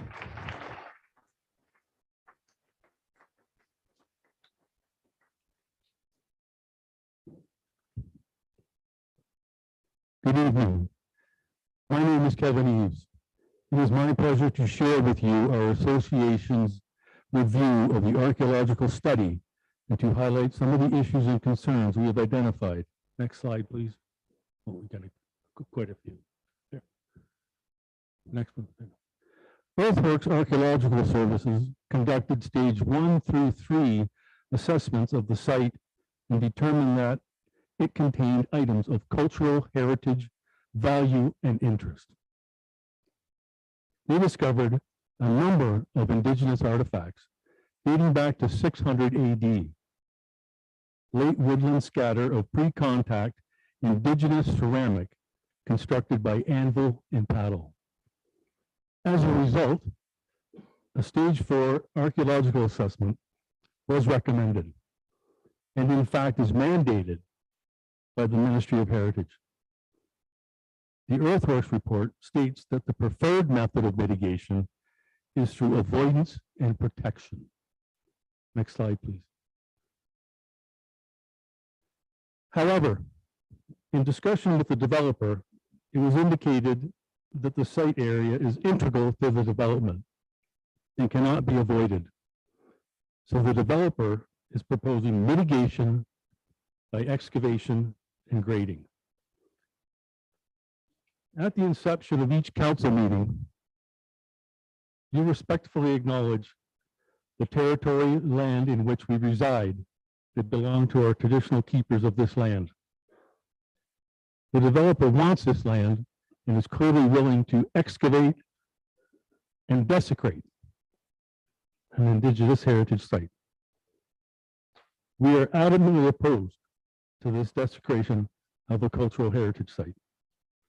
Next slide, please.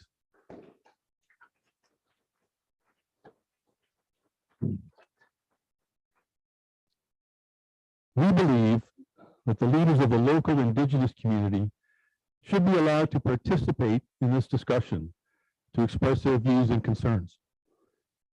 Further, in honoring the federal government's unwavering commitment to Truth and Reconciliation, we suggest that these lands should be acquired from the developer and be designated as a cultural heritage site to commemorate Indigenous peoples, our founders.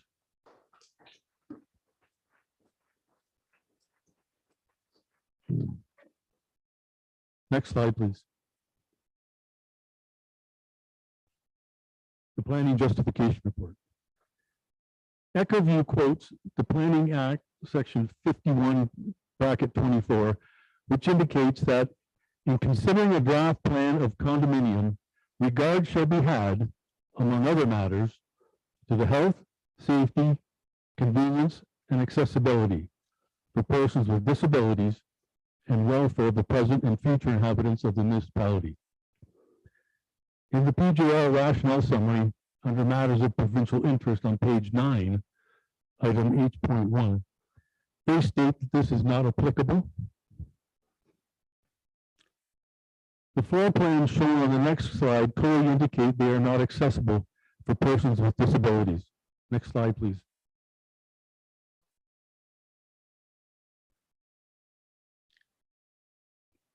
Next slide, please. The current thrust of Ontario regulations is to increase the supply of affordable housing. In the PJR rationale summary on page 8, item D.1, under matters of provincial interest, they again state this is not applicable. Also on page 9, item J, under matters of provincial interest, which calls for the adequate provision of a full range of housing, including affordable housing. The PGR states that the townhomes will provide additional housing within the intensification area and ignores the Affordable Housing Act. Next slide, please.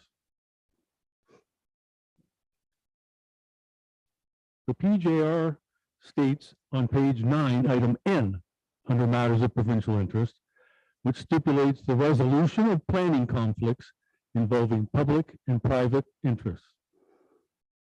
The rationale summary they state is not applicable. Next slide, please.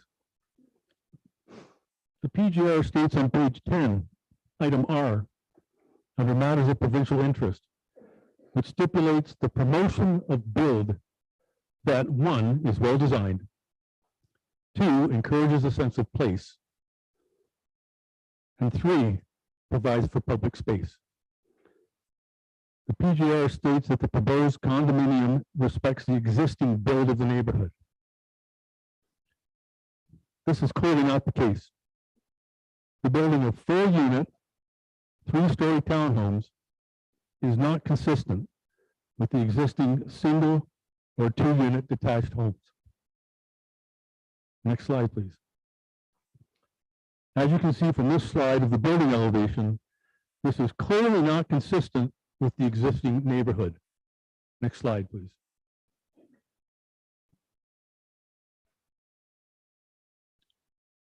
Next slide, please. The PGR cites section 2.1 of the PPS, Provincial Policy Statement, which states that natural features and areas shall be protected for the long term, and that site alteration will not be permitted in significant natural features and significant habitat of endangered or threatened species. The area was identified in the PGR as having 5 species at risk. However, as illustrated earlier, the species identified are established more than at risk in Ontario, but are classified as endangered and threatened, and therefore their general habitat was protected by legislation. Nevertheless, the PGR rationale states their development proposal was consistent with section 2.1. Next slide, please. The PGR also cites section 2.6.1 that states that significant build heritage resources and significant cultural heritage landscapes shall be conserved. The PGR identifies that indigenous archaeological material was found and that stage 4 is required. But to date, no stage 4 has been initiated. The preferred method of stage 4 mitigation is avoidance and protection, cordon off and conserve. But the PGR, they are proposing grading, excavation, and removal, and claim that to be consistent with 2.6. Next slide, please. The PGR section 4.3.1 of the Brighton official plan, which states low density includes the predominant use of land in the form of 1 and 2 unit developments that do not exceed 30 hectares or 30 units per hectare. And this low density is permitted under the urban area district where the property is located. While the PGR acknowledges that 1 or 2 units is the predominant use of land, it is in their opinion that the policy does not preclude other forms of housing, and that the 4-unit, 3-story townhome clusters are consistent with this policy because they are below the 30 units per hectare level. But in the PGR refuses to acknowledge that the proposed units are not consistent with the existing neighborhood. Next slide, please. The PGR goes on to state that plans of condominium referenced in section 5.3.1 of the Brighton official plan states that the development should mesh with existing development and roads on adjacent lands. The PGR then alleges that it does so without providing any clear rationale on how 4-unit, 3-story high townhomes mesh with the existing single detached homes on the adjacent lands. Next slide, please. Clearly, based on this elevation sketch, these townhomes are not consistent with the existing single detached homes. Next slide, please. The PGR identifies the development as being classed as FD zone future development, an environmental protection exception 1, EP1, under the Brighton official plan. The PGR acknowledges that the FD zone only permits uses, buildings, and structures that existed as of the date of the Brighton zoning bylaw. And the EP1 zone is a site-specific zone that prohibits all land uses, buildings, and structures, with the exception of a conservation area, including nature study and wildlife areas, and a public or private park. The PGR indicates that in order to circumvent this restriction and to support their plan, they are advocating for a rezoning amendment by means of a zoning bylaw amendment. Residents from Gosport request that no such bylaw amendment be considered or brought forward.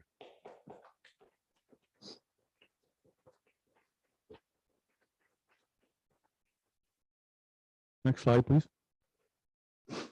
The PGR states on page 15 that section 2.1 states that the natural features and areas shall be protected for the long term. And say the annual EIS report is indicating that a 30-meter setback will be implemented and is consistent with the section 2.1. The ANSI clearly states on page 9 of their report under 6.3 that the Lower Trent Conservation Authority stipulated a 30-meter setback from the wetland and a 15-meter setback from the 100-year flood hazard. That equals a 45-meter setback. Next slide, please. This slide shows an actual copy of the relevant section from the Ainley EIS regarding the LTC setback.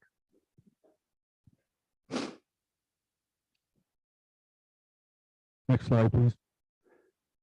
The PGR also indicates that section 7.5.1 of the Brighton official plan also states that no part of a main building shall be constructed within 10 meters of the environmental zone boundary. The PGR acknowledges that the proposed townhomes will be a minimum of 3 meters from the boundary and therefore do not comply. However, their setback is from the 30-meter line and not the 45-meter line as specified by Lower Trent. The PGR then seeks to justify and obtain relief from this provision. The residents respectfully ask how many bylaw amendments and regulation changes is a municipality willing to change to accommodate a developer whose proposal the community is adamantly opposed to, and from which the Brighton official plan already has established bylaws. Next slide, please. I now turn the microphone back to Jake DeGroot. Thank you, Mr. Neves.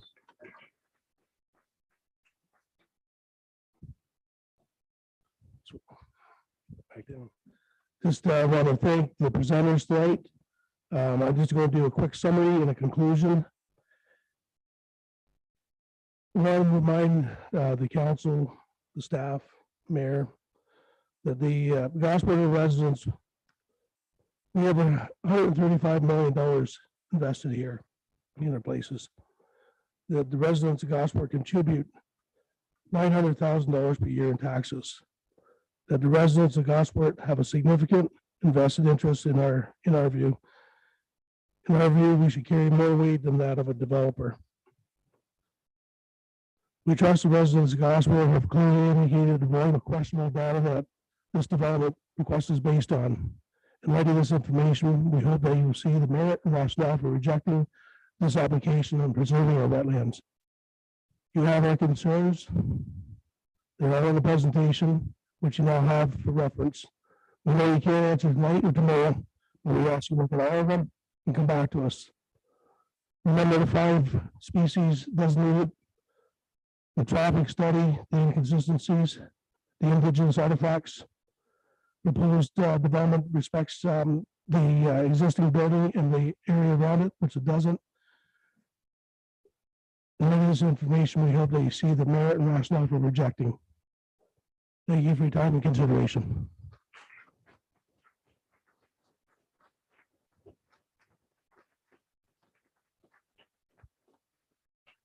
Thank you, Mr. DeGroot. I'm going to move to the folks on Zoom who've asked to speak.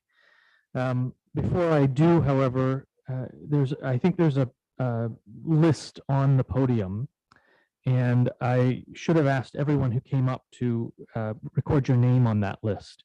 So if Mr. Hashem, Ms. Scanlon, Mr. Arbuckle, Crow, and Alston, and Mr. DeGroot, if you could herd your team to do that while I go to Zoom, I'd appreciate that very much. The clerk's office would appreciate it very much. So I am going to turn over to. Oh. Thanks. So I'm going to go to Zoom. If you are vacating, I ask you to do it quietly, please. We're still in the middle of this meeting here, folks. Other people have opportunity to speak. So I am going to go to Zoom. As I do, I will ask, although we will hear anybody who wants to speak, but I will ask if your question, concern, or comment has already been mentioned, that you just note that and allow us to move on. But if you really want to speak, that's okay too. So Will and Grace McDonald on Zoom.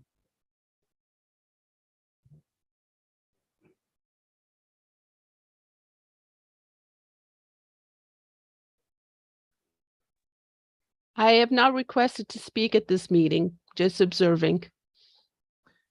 Very well. I'm just being told that this is a list in front of me of people who are attending by Zoom who don't necessarily want to speak. So that being the case, I'm going to circle back to the people in the gallery who have joined us live and in person with the same comment. If your comment or question or suggestion has already been mentioned, I would ask that you just note that.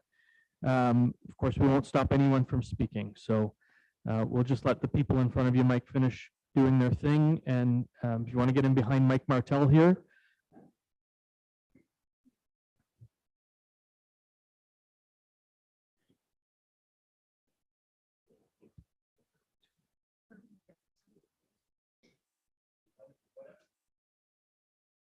Thanks, Pat.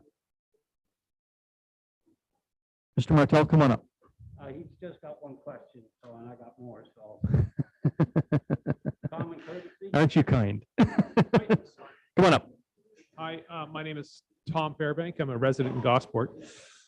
Just one of the gentlemen from the yacht club made a comment that the previous owner of the property had applied to have 2 buildings erected on the property. Is that right? And he was denied. I don't know. Well, He didn't make a formal application. oh, he Yeah. did not make a formal. Because he couldn't build on it. And what was the reason why he could not build on it? I couldn't possibly tell you that. It did not come Is to that on council. record anywhere? Can that be? You could ask, presented? you could ask the planning department. Okay, thank you. You're welcome. And could you, Mr. Fairbank, could you please Yes. jot your name down there? Go ahead, Mike.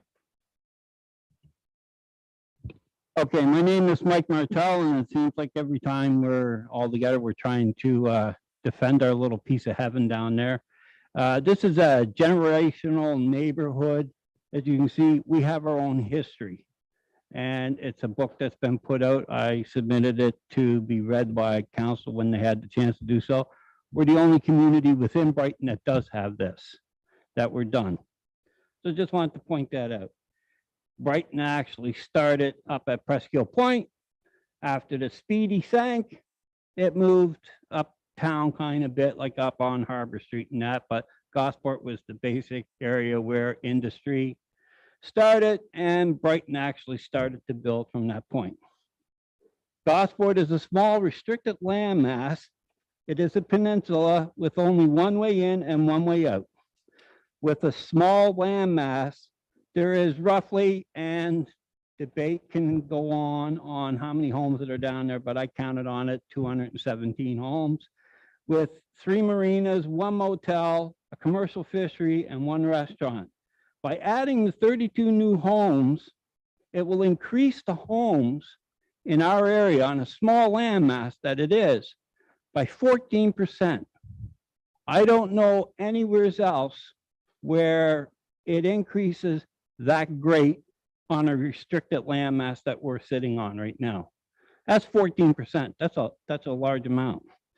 Okay. The roads in the area, as we're saying, we're not designed for it. The water level going up Baldwin Street is 2 inches below that asphalt as we sit here today. In the springtime, it's over it. The cracking that you're seeing going up Baldwin Street is a result of water sitting right underneath that asphalt. All you have to do is talk to an asphalt paving company and they'll tell you the same thing. That road needs to be lifted anyways to go up. You'll never get sidewalks down there. I already told you this, the telephone poles are 37 feet apart from center of pole from one side of the road to the other. So you don't even meet your 66-foot road allowance that you're going to, and you're never going to get Hydro One down there to move 200 friggin' telephone poles in on property, none whatsoever. I asked these questions at the last public meeting we had with the developer sitting right here, and I handed him my questions. I was told to hand it to him. I did, and I never got a response at all. So by handing him more questions, is it going to be the same deal? I think so. And I was asking about the sewer and is it large enough and going to be up to it. And on that point, this goes to the development down there and development all across Brighton. But let me just make this statement. The lot that they're using right now, okay, that they're going to be using as an access point going into their little condominium complex, all right, why are they being allowed to use that? That's municipal property. Did we sell that to them? I don't get where that's coming from. Are we lending it to them? Are we renting it to them? What are we doing with that lot? It used to be a road allowance for Sullivan Street to go through. But that ended, I believe, in 1990. I was talking to the lady that actually started this. There's actually a number for it and everything, and it's supposed to be just a lot. Well, that's our lot. That belongs to the taxpayers of Brighton. Did you sell it? Anybody know? How did they get permission to use it? I thought they were going to be coming off the end of Elgin Street, but that's not what they're coming off of. it's going to be controlled by the developer themselves or the condominium board or whatever they're going to use to clear snow and everything off of there coming down. But our trucks clear Elgin Street by pushing the snow all the way up to that guardrail and over that guardrail at the end. Well, guess what's on the other side of that guardrail if this gets built? 2 houses, 2 of those condos. It's not going to work. It's just not going to work, right? So I don't get where they can say and we can say that this is a good idea. Nobody wants it down there. It doesn't blend in. But I understand one thing. They did put out money. They bought the property. They did the studies. So in hindsight, right, what do? If you cancel it and say, okay, I know that everybody's scared of Bill C-23 and going to court and we end up paying big bucks for something that we just may end up losing. Let's give them an alternative. Here's just a thought before I go into this. We've got 50 lots. 25 of them were bought in the industrial park.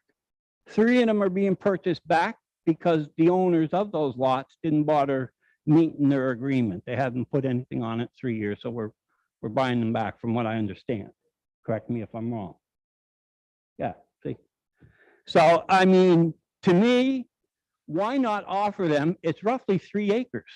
Why not offer them 3 acres in the industrial park?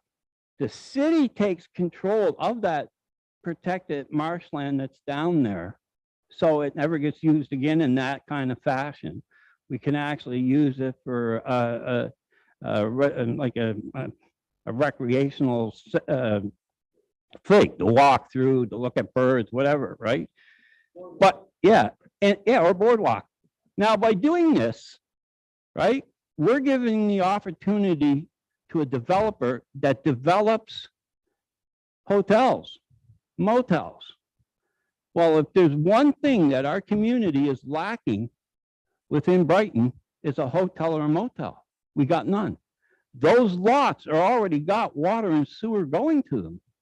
They're leveled lots. They're paved. There's no real excavation needed. And they're in a not so much a desirable area, but they're in a wider open area to actually build. A lot better than what we are. Now, as it goes for development and stuff, I'm not against development and I believe in progress. We have to do it, otherwise we get left behind. But we have to look at the past to make sure we don't make mistakes that we made in the past to come to the future, right? What's that old saying? The definition of insanity is to be doing the same thing over and over again and expecting to have a different result, which we're not going to. But in 2009, and this isn't my personal opinion, like everything that I bring forward to you is your own paperwork, comes from your own stuff that you did, right? This one here is called the Reserve Capacity of Urban Residential Development in 2009. It was produced in 2010, March 1st, okay? And it has to do with the capacity of our sewage work system that we have up there. And it says right here, using an average of 2.3 persons per household, the municipality has significant committed sewage reserve capacity to serve another 413 homes, residential units, over and above the 485 units that have already been allocated, for a total of 898 units. This was 2010 that they did this, okay? All of the listed developments that are on here have been completed, okay? They've all been completed now, all right? In 2011, ACON report came out. They did a huge study, right? Because I don't think people like the results that they got from this one. And they just said, well, you got enough room for 1,000. That's it, okay? In 2019, our capacity level of that unit was 79% capacity in 2019. there might be some members of council here that are assuming that we have the ability to go to 100% before we have to do something. And I was at the last meeting with you guys. I was the only member of the public that was there. And they also told you guys that we were there. No, we can't go to 100%. We can only go to 85%. At 85%, they shut us down. They tell us to start hauling it away and we have to rebuild immediately. And we have to do something. So we're at 79% capacity in 2019.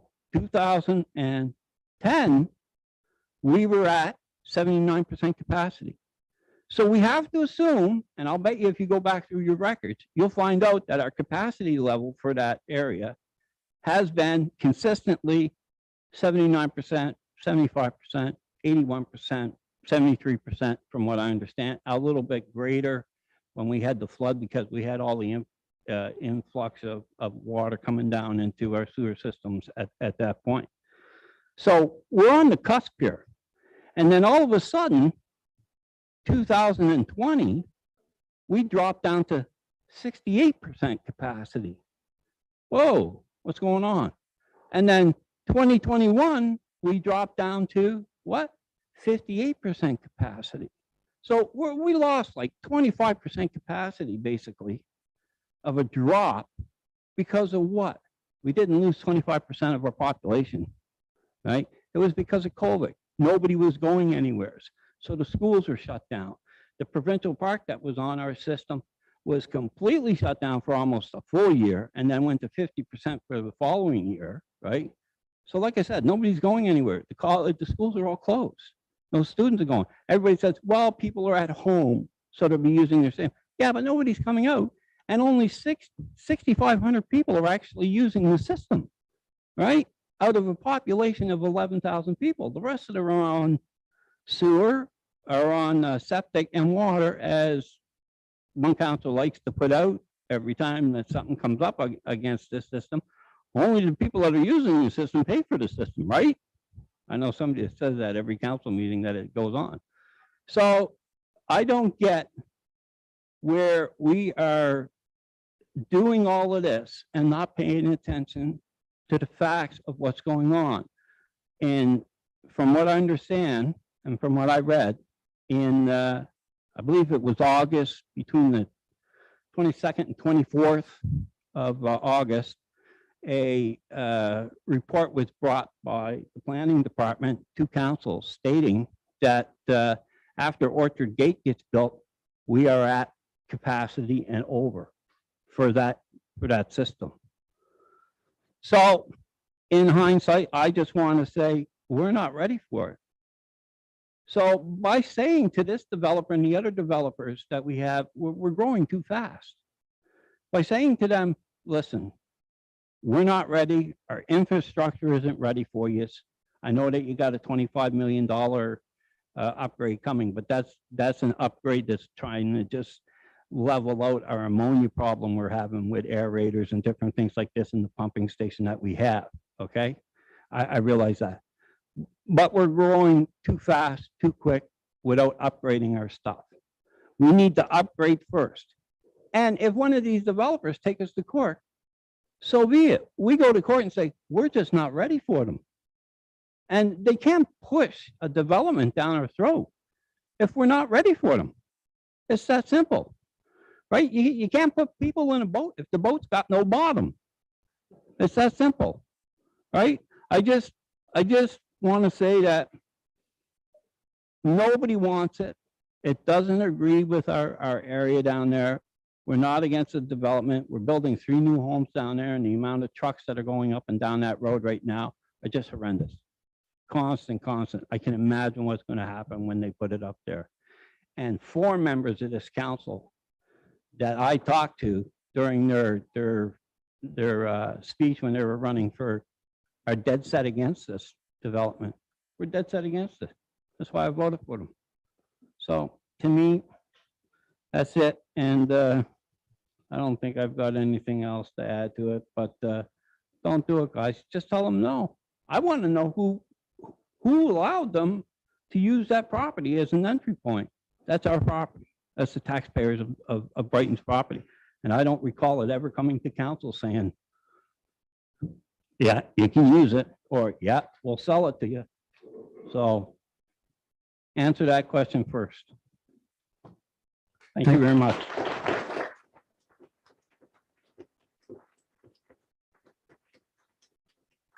Thank you, Mr. Martell. Thanks very much. My name is Doug McCrae. I've worked as a biologist for over 45 years, including doing a lot of environmental consulting, including on the St. Mary cement lands, which are adjacent to this property. I did all these species at risk surveys for that in the 2006, 7, 8. And I've also done some work for a Nature Conservancy of Canada on those same properties that they subsequently acquired. First thing I'd like to say is I've only had a chance to sort of quickly peruse the environmental study, but from a biological perspective, I find it really lacking. There's a couple of things. For one thing, we have an endangered species, king rail, which is in that marsh wetland system. It's not mentioned in any of the studies or documents, even though it was published in the work done by Savanta for St. Mary's Cement. There's a common tendency in consulting to, especially if you're advocating for the developer, you use language that sort of minimizes the importance of important things that might conflict with the development. One of those you can see under the category of least bittern, where it says something like there's not much recent information, and given the development adjacent to it, it's probably gone. That marsh is a stronghold of least bitterns in our wetland community, with at least 15 pairs present, as well as king rail. So there's a lot of assumptions made. Also, they only found 38 species of birds in 4 visits, and I've seen 38 species of birds from the Price Street canoe launch in a single visit. So I think it really is a study that's lacking and doesn't carry a lot of weight. It also makes no mention of the importance of that whole bay region to migratory ducks in the spring and fall. It's a very popular hunting site as it is now. It's well known to bird watchers. In low water periods, it's an important site for shorebirds. It can be a big gathering site for a lot of wildlife, and there's not a mention of the function of that pond. So I want to say that at the start. I want to say one of the biggest concerns I have, I'm not against a condo, but one of the biggest concerns I have is the lighting that will come off this building, this complex at night, shining light right into the marsh. A lot of these species that are in the marsh that are significant, that make it a provincially significant wetland, are species that are active at dawn and dusk or through the night. And lighting a marsh up is death to them. It will shut it right down.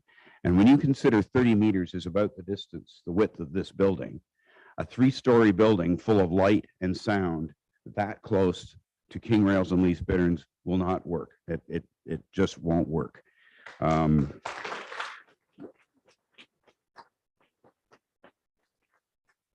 I'd also like to just say regarding the proximity of the wetland and flooding, the high water events we saw in 2017 and 19 will happen again. We live in a time now where we don't have normal weather patterns. We will see significant water dumped into the Great Lake drainage basin, which is enormous. We will have higher water levels regardless of what the dam at Cornwall does. It will come and go. We saw in 2019 buildings on Harbor Street being constructed surrounded by sandbags. This is not wise development.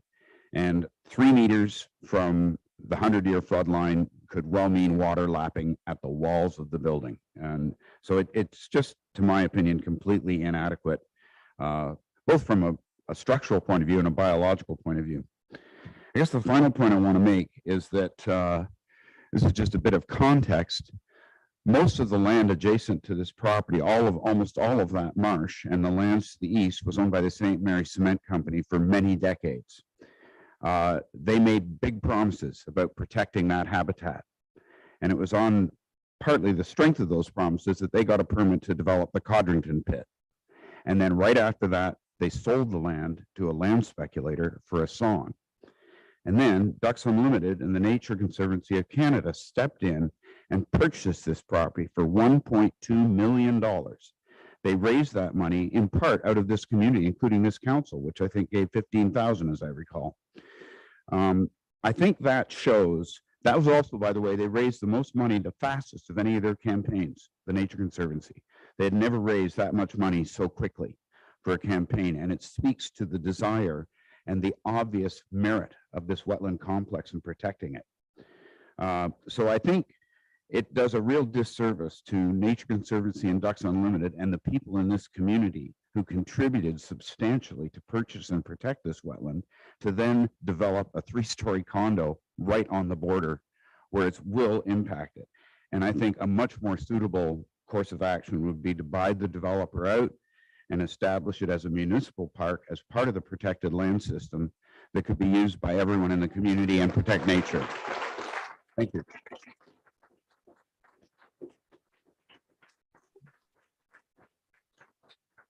Thank you, Mr. McRae. Sure. Hi there. My name's Josh Morlato. Thanks to all the honorable members. Everything's mostly been covered. I just want to say, please fight for us. Fight for Turtle Island. Do whatever it takes. Go to court, buy the land, you know. Just please help us, you know. We are nature. We're a part of nature. So thank you. Thank you. So, sir. Hi, I'm Deborah Bonus. I'm a resident of Elgin Street. I have concerns that touch a lot of the things said here, but a few things do get left out, and they're the smaller details. If this construction goes ahead, no one's talked about the pollution, dump trucks, heavy equipment, pollution, noise pollution we've talked about, light pollution. What about the odors, the chemicals, the diesel fuel? I live there. I can't breathe if you have dump trucks lined up 100 deep coming down my street, day in, day out. You're going to be bringing chainsaws in and clearing land. You're going to be taking down trees. Brighton put an article in the paper about how lacking we were in our tree replanting projects. We have cut trees for, I think they said 7 or 8 years and never planted a single one until they brought in a brand new program. I applied for a tree for that program. I never heard a word. What happened to the tree I would like on my property? Are we planting any trees this year? I never saw any follow-up. The tree planting program was a new program. Where are the results? I'd like to know, because they certainly aren't in my area. I've been watching chainsaws and hydro crews and neighbors cutting and cutting and cutting. I can count over a dozen trees removed from my street and my adjacent street in my neighborhood already. Now you want to take down every tree on the peninsula. Where are the songbirds, the toads, the frogs, the mice, the snakes? Where are they going to live? Where are you pushing them to? There's nowhere to go. We are completely surrounded by water. Our nature has no escape. When you build a community with a subdivision, usually you push out. You're in a center, you push out, the animals go out. There's no out. You're going to drown them in the lake. What are you going to do with them? Where are they going? Our garages, our hedgerows? Where are they going? Our sheds? Where are the animals going to go? Where are the songbirds going to go? We're a wetland. If you got insects, you need birds. Where are the birds going to live? You got no trees left. Landscaping is a shrub this high. It is not a 50-year-old species of maple. Think about the trees and think about the fresh air. Again, we're back to pollution as a problem. I want you to take in mind all of the things that the inhabitants, the taxpayers of this community need to have a healthy life. You are a heavily retirement community. We are definitely activists because we are the generation that came out of David Suzuki and Greenpeace. We do not want to see our land destroyed. We want to see it repaired. Please do not take the dollars in your pocket as tax money as the top priority. Take the citizens of this community, our livelihood, and what attracted people to Brighton in the first place. It isn't jobs. There's no jobs here. People came to Brighton for relaxation, quiet, access to nature, access to all kinds of other features, not employment. Please take all these things into consideration. And unfortunately, with Doug Ford's big Greenbelt grab, I'd also like to ask that this committee somewhere check that the developer, any developers owned numbered companies, relatives, family members have not invested in paying any kind of money towards the re-election of our recent council, as has been found in the Doug Ford government. Thank you.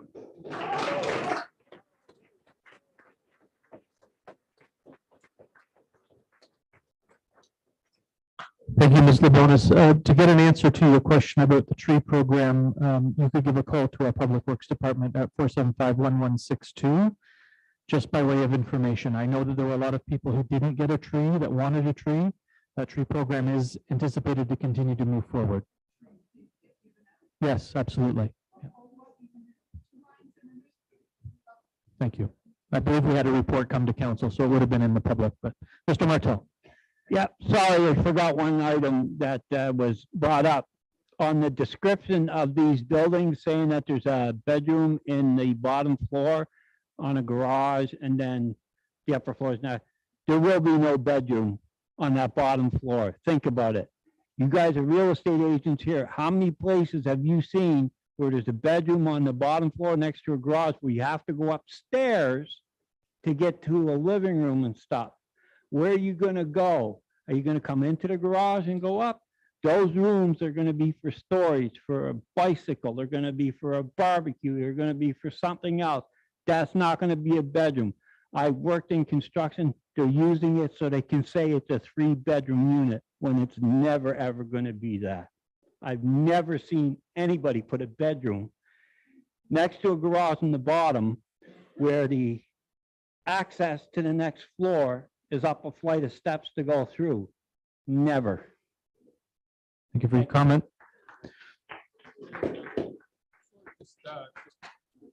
Someone mentioned a comment to me earlier, and one of the pictures that was presented earlier were the recycling containers on the street for the photo of the date that didn't seem to be correct, a couple of days out.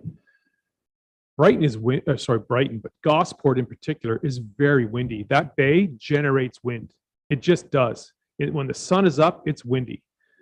And the number of times that I've come out and there is recycling blowing down the street, it does. And the prevailing winds are southwest, maybe out of the west. That's prevailing winds. That's North America. That garbage is heading towards the marsh, and you put 32 units. In some cases, just a few meters away from that protected land. And that recycling, it's just going to get blown up. People put it out overnight and out it goes. It's going to happen. You're going to have garbage on a regular basis blowing into that marsh if you build there. Thank you for your comment. Is there anyone else present who has an additional comment before I go to our friends on Zoom?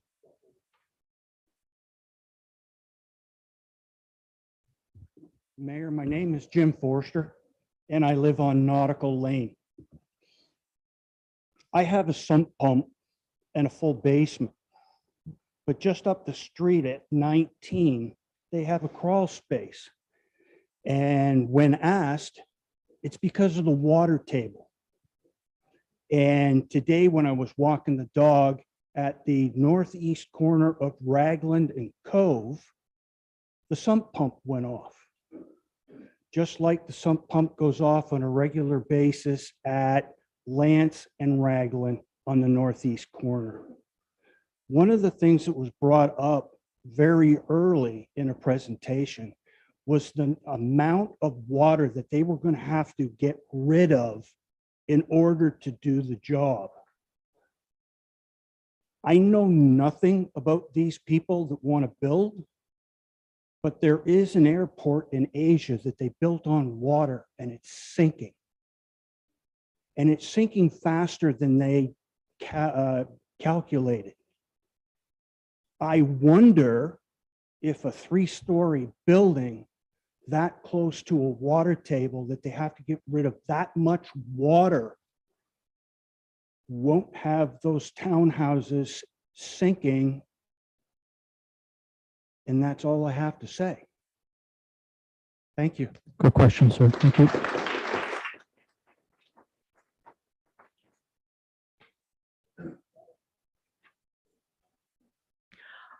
I have a few questions at this point. The indigenous artifacts that were discovered, I'm I'm not sure. Has that been reported to the Indigenous community yet? Because I'm thinking they should know, they should be involved with how things proceed from here. Also, I'm wondering, when do you expect a council decision would be made on this proposal? That was one of my questions when we get there. Okay. But we've got the question now, Mr. Walsh. Mr. Warren, when do you think you would anticipate bringing a recommendation forward to council, understanding there has been significant information provided to us this evening that's going to have to probably go back to the developer?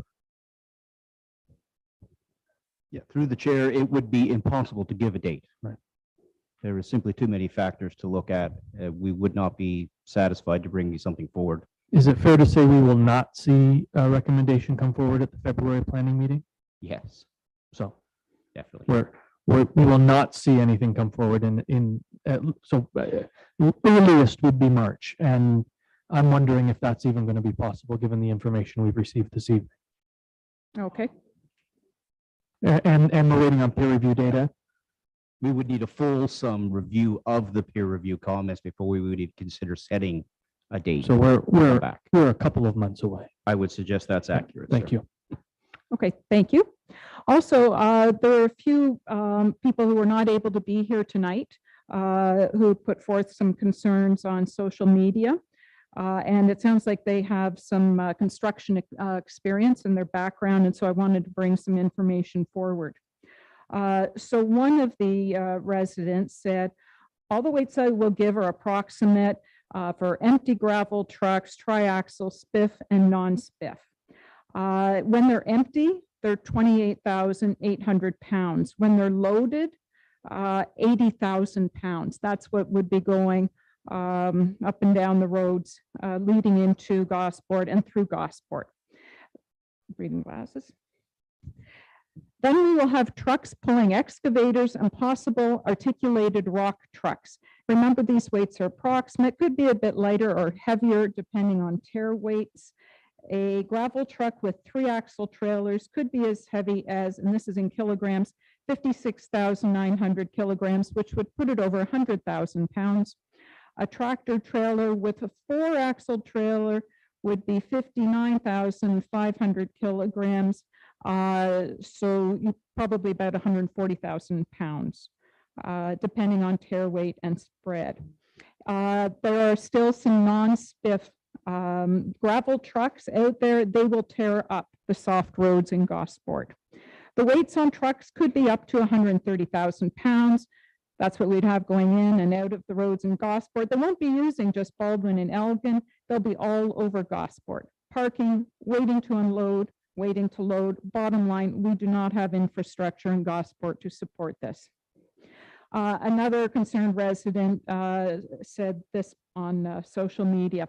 With these trucks come drivers, lots of drivers, and the drivers need porta potties. If they all use them, don't even try to tell me they all will. I've been there, done that. Coffee trucks, drivers who are unable to back up. Yes, that happens. Drivers who can't take corners. I live on Queen West, and believe me, delivery trucks take this route all the time, only to be stopped at the dead end. Then they can't turn around and are forced to back out. We've got quite the picture of congestion. Truck congestion will continue throughout the building process. It takes 32 trades to build a house. Each of these trades comes with delivery trucks, tradesmen and women with personal cars, ministry personnel, inspectors, city workers, and lots of curiosity. Potential new homeowners, along with friends, will be coming into Peake. Parking will be an issue. Say goodbye to sleeping in. Anyone working midnights, good luck. Trucks, traffic pounding, hammering, honking, conversations, yelling. Our little community will be overwhelmed, and more importantly, so will our wetlands. Thank you, Ms. Scanlon. So everybody, this is a new thing for our new members of council. We have a curfew under our procedure bylaw that doesn't permit us to go beyond 3 hours. However, we can extend, so we will, I think, would be wise to.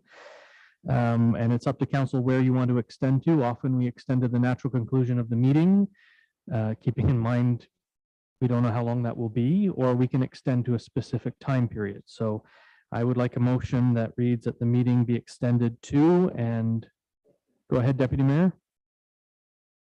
And I ask how many we may have waiting? We don't know.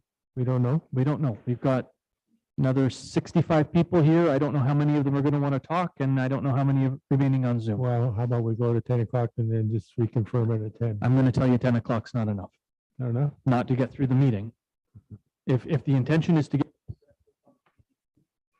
and the staff reports. What time's breakfast? So, I mean, anyhow, well, let's keep it open until we may have to make a. So to its natural conclusion, is that what you're suggesting? Unless it becomes breakfast. I would second that, Mayor. Any discussion? Go ahead, Councilor Butwell.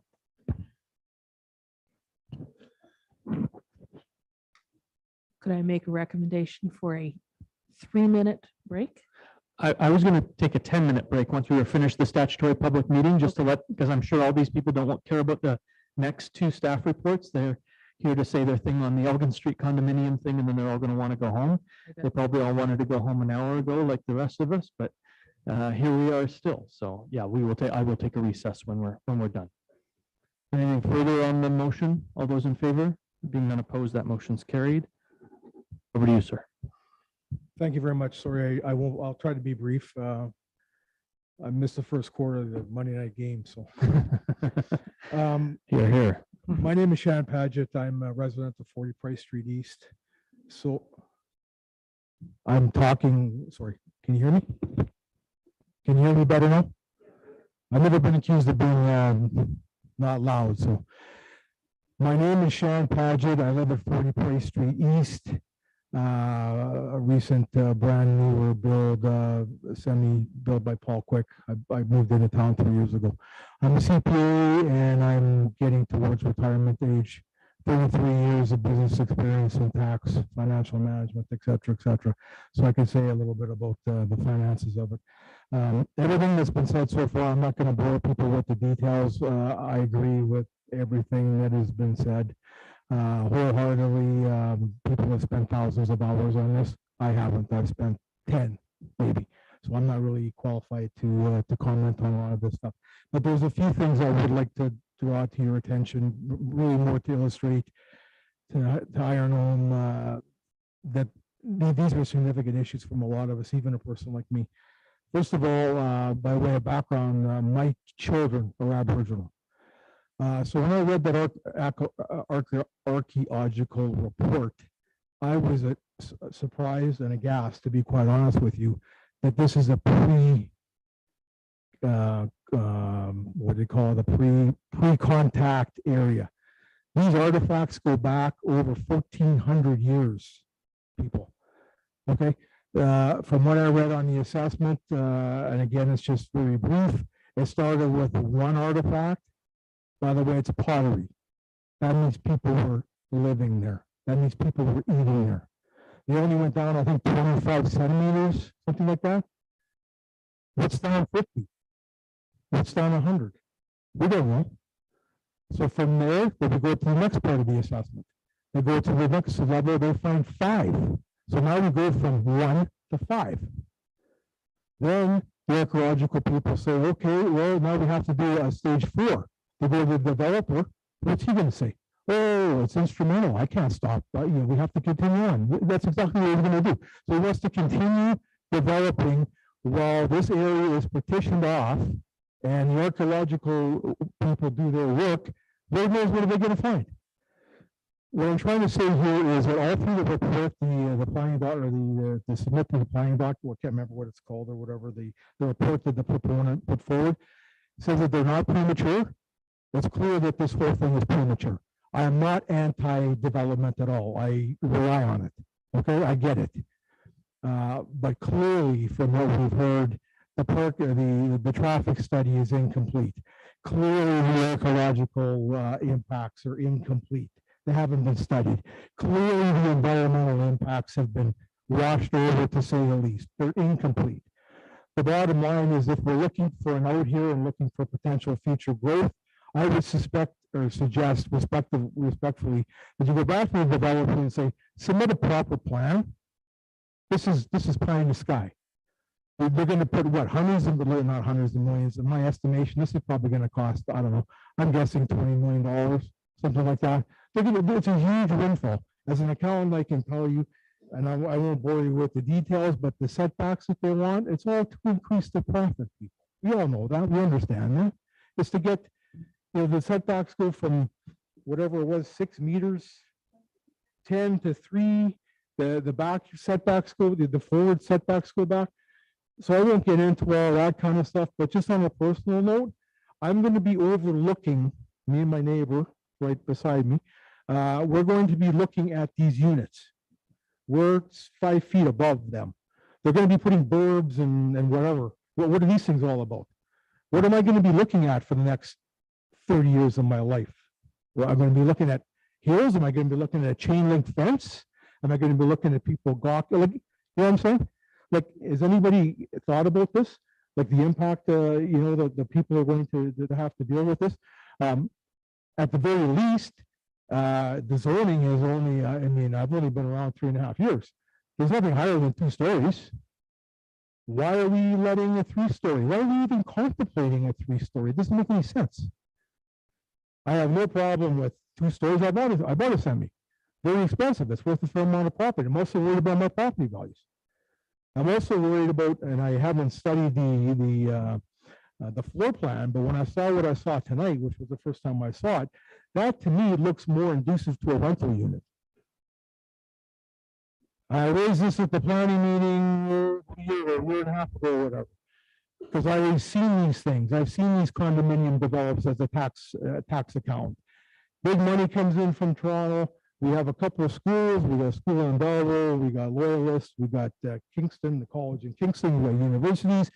You know what's going to happen? There's going to be big money coming in from Toronto. They're going to be buying these things up for $500,000, $600,000, $700,000. They're going to be renting them to students. There's going to be, don't get me wrong, I'm not anti-rental. We need rental units, but we need affordable rental units, not a transient society. What is that going to add to the township of Brighton? Okay. I just ask you guys to consider these kind of things when you're looking at this. Again, I'm not anti-development at all, but why can't we have 4? I'm just going to pick a number over there. Why can't they put 4 buildings that are 2 stories? I bought a semi. Why has it got to be 3? Right? Well, I know why. Because they want to get the setbacks. Because they've done a capital budgeting, what's referred to as a capital budgeting analysis. And they've done their cash flows, they discount their cash flows, and they have a budget, and they say, we want a net $10 million on this. So in order to get that, we need to carve the property out and certain things in certain ways in order to maximize that profit. That's the bottom line. I get it in terms of real estate investment and things like that. There's going to be infrastructure. Normally speaking, from a development standpoint, the township will pass on those costs. The developer has to incur. I get it. It's good for growth. It's good for the property tax base, etc. But in light of all the concerns that have been raised, the roads, the traffic, whatever, these big trucks, etc. What are the future costs going to be?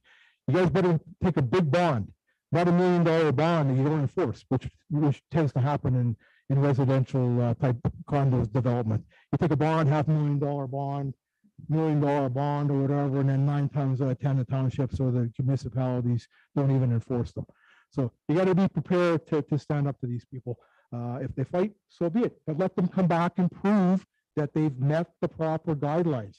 We have a plan here. The plan is for multi-units under a certain way. Let there be multi-units, but not 6 of them right beside each other, right? The last thing I would say is that Elgin, I feel sorry for the people on Elgin. I'm relatively unscathed by this, other than the fact that I'm going to have to look at this crap, right? And hear it, and hear pounding and whatever. But the people on Elgin are going to have these trucks going in and out, in and out, in and out, in and out. For how long is this going to take? The development that size is probably going to take a year, 18 months, 2 years probably. They're going to have to go through this each day, day in and day out. Then after that, they have to live with the traffic. Back and forth, back and forth. Oh, that brings me to the traffic study.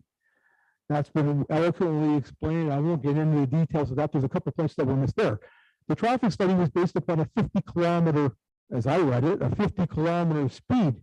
Since I've been in Brighton, it's 40. So when do they come up with 50? And then they added 10 because everybody goes 10 kilometers over. That area is not developed to have a rack of cars going back and forth and boats and whatever at 60 kilometers an hour pulling boats and whatever. Not to mention the people that are going to be living on the street or whatever. So at the end of the day, I just ask you to consider all these kind of things or whatever. I'll gladly support development, but this is clearly premature at its least. I'm not saying that it's not worth a look at. I'm not saying, there may not be some mileage here, or whatever, but I mean, the developer clearly is just trying to get away with the bare minimum and is facing some backlash that they probably didn't envision. So with that, I'll leave my comments at that. Okay, thank you very much. Thank you. Mr. Paget, could I get you to complete the information over here? We appreciate your comments. Sure. Hi, my name is Greg Cobalt. I'm a lifelong resident of Gosport. I live right in the center at the corner of Price and Baldwin. I'm a simple guy and I want to make some simple observations. I was lucky enough last year to have the Lieutenant Governor of Ontario come to my house to present me with an award. And you can see it online if you want to watch it. Just Google my name. But her very first comment when she stepped out of her motorcade was she took the opportunity to drive around Gosport before she arrived at my house and said, "You must be very susceptible to flooding." And I said, yes, 2017, 2019, we had to sandbag the entire waterfront to stop water. And as a child, when I lived there, and I used to live on Bay Street before we moved to the original Cooper house, I can remember having to take a boat to the back door. That's considerably higher than we've seen in that flood. So it's possible for that water to come up much higher than it did during those 2 years. I've seen it. Another simple observation is, and this lady eloquently said, people, as humans, when there are floods, we tend to seek higher ground. And that's what we do. We go to the closest adjacent higher ground property to escape a flood. Now we saw some nice, pretty documentation, some graphs up there, some pictures that had some nice little wiggly lines on it, showing where the water lines are. But I'm sure the endangered species, they don't quite follow those squiggly lines. So when the high water comes, where do they go? They go to that land that not you, that the proposed developers are looking to develop. That's where those species would go. The swans, the geese, the muskrats. They go to that specific land. They don't come to my house. And I probably live on the highest property in Gosport, so I don't have to worry about flooding. But that's where they go, to that exact property. They can't go anywhere else, as it was stated. So these are very simple observations, and I hope council takes this into consideration. I think you see by the amount of people that came out here today, and there are probably double that are against it but didn't come to this meeting. You can be assured of that, I'm sure. So please take that into consideration. Thank you, Mr. Cobalt. Well, I'm being asked for a recess, so we are going to take a 10-minute recess, and then we will come back and start all over again. No, we won't.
I'll call the meeting back to order.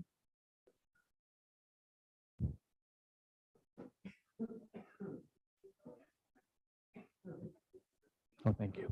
Yes, thank you. It's okay.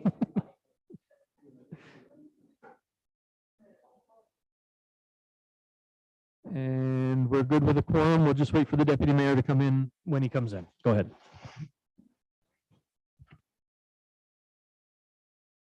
Put your microphone on. Just push the lavender button in front of you. The purple button right there. Oh, thank you. Yay, There you go. and that's Linda. I'm good. I'm golden.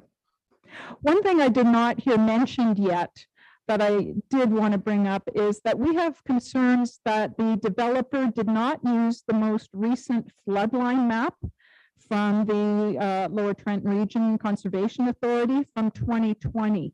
I don't have the technology to superimpose one map on top of another to see how all the, the flood lines and all that line up. But just sort of, analyzing it as best as I could, this line is going through the two groves of trees, but it's closer, that sort of thing. It doesn't look like they were using the correct floodline map, the most recent one. The one that they did, that the Lower Trent did in 2020 incorporated the flood lines from 2017 and 2019. And I've compared it to what we experienced at our cottage on Price Street. And certainly the flood line that they have for our cottage property looks correct. So I just wanted to draw your attention to that. That's something that should be pursued. Did they use the most recent flood line?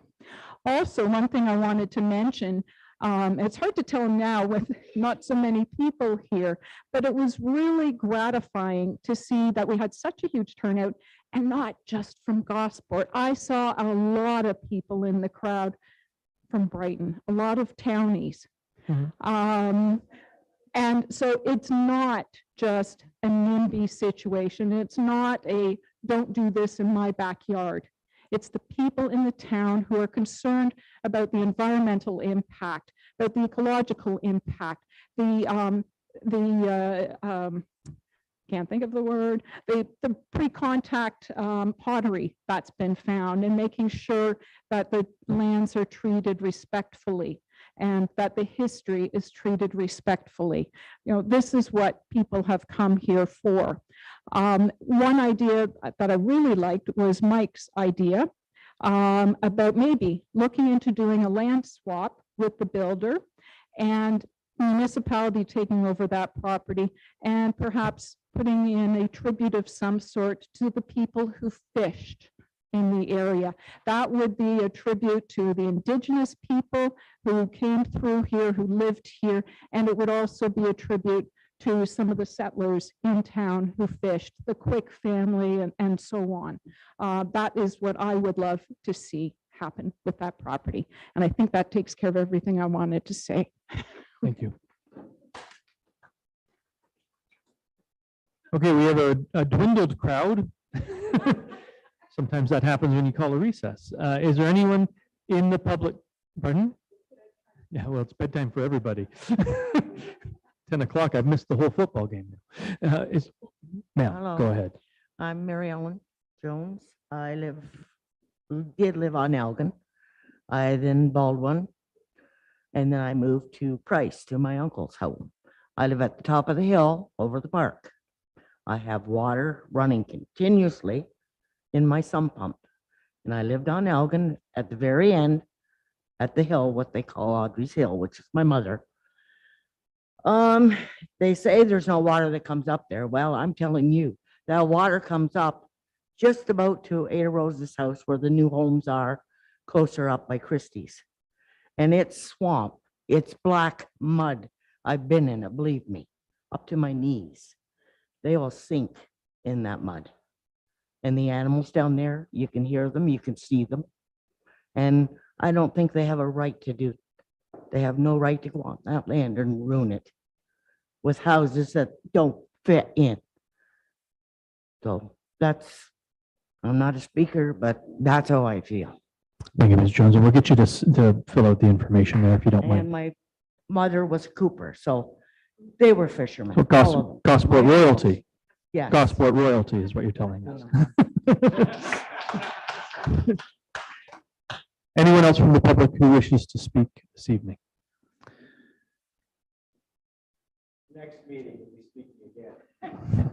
Well, you only at question period, because the next meeting will be a staff report to council. So just keep that in mind. This is your opportunity now to provide us with your information and your questions. So thank you for that. Oh, you bet. Thank you. Thank you. Thank you all for coming.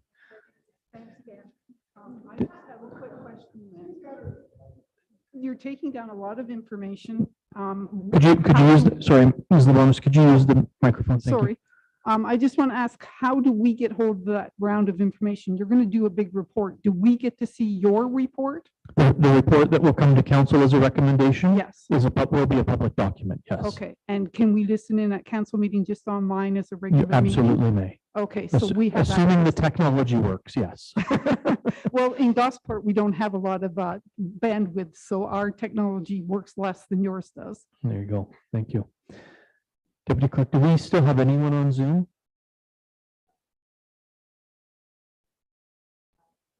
That's Kent, yeah. So I will ask if there's anyone on Zoom who has any questions or comments with regard to this application. And silence is golden. Are there any questions or comments regarding the subject application from members of council? Councilor Rowley.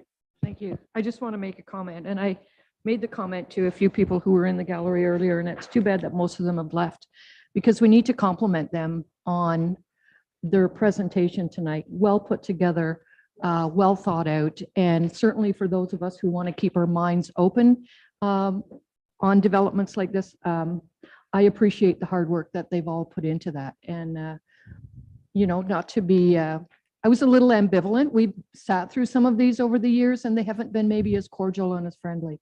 But I want to say, considering the number of people that we had here this evening, this was probably as good a meeting as ever.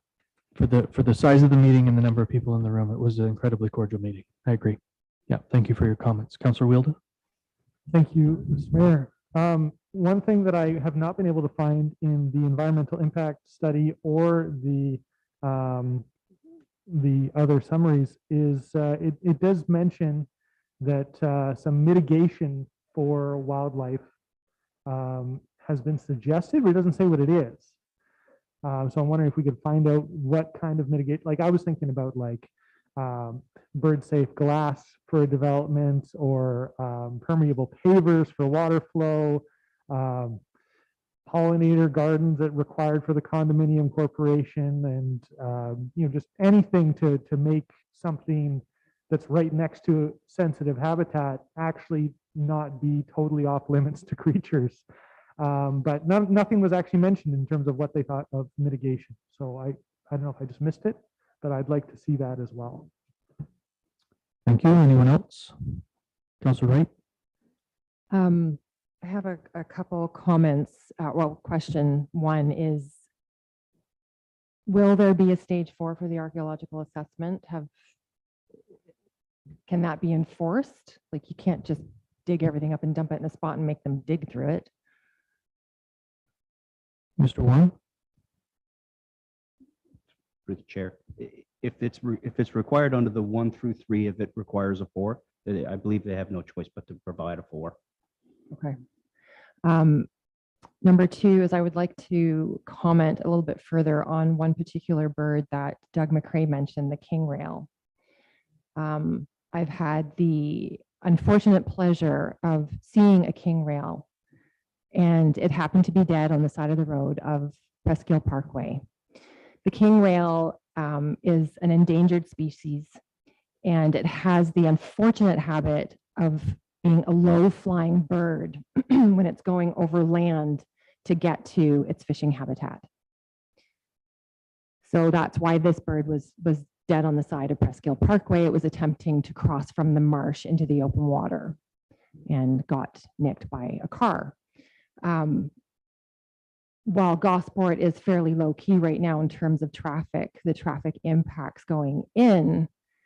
And I mean, of course, King Rails aren't always guaranteed to fly directly through traffic, but there would be more impact into the King Rails for when they try to actually go get something to eat, just by virtue of being a low flying bird. They won't go up high to fly to where they want to go, they fly low.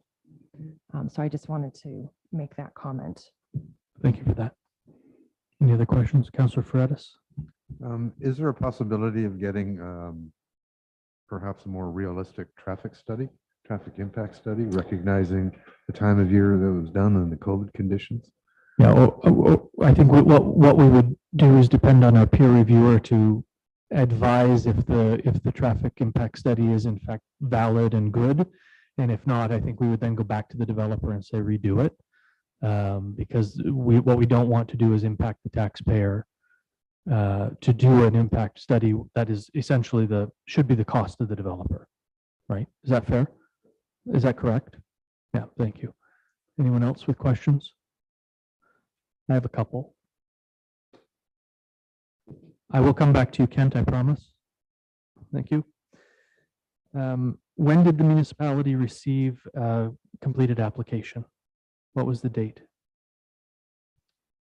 Through the chair, I think it was October the 11th or 12th. I think it was the 11th. And so we have a very finite timeline on which to make a decision now. And I think that gets narrower and narrower as time goes on. When would we be required to, under the new regime, to make a decision? I believe it's 90 days after it's a complete application, after which went out on Remembrance Day. I remember, so that leaves us at what, February 11th, which we will not make. We will not make. So we are in danger of not making that date, and then the developer then could very well file. I would say that's accurate. Thank you. They for will be a in a non-decision position to appeal. Yes. Okay. Thank you.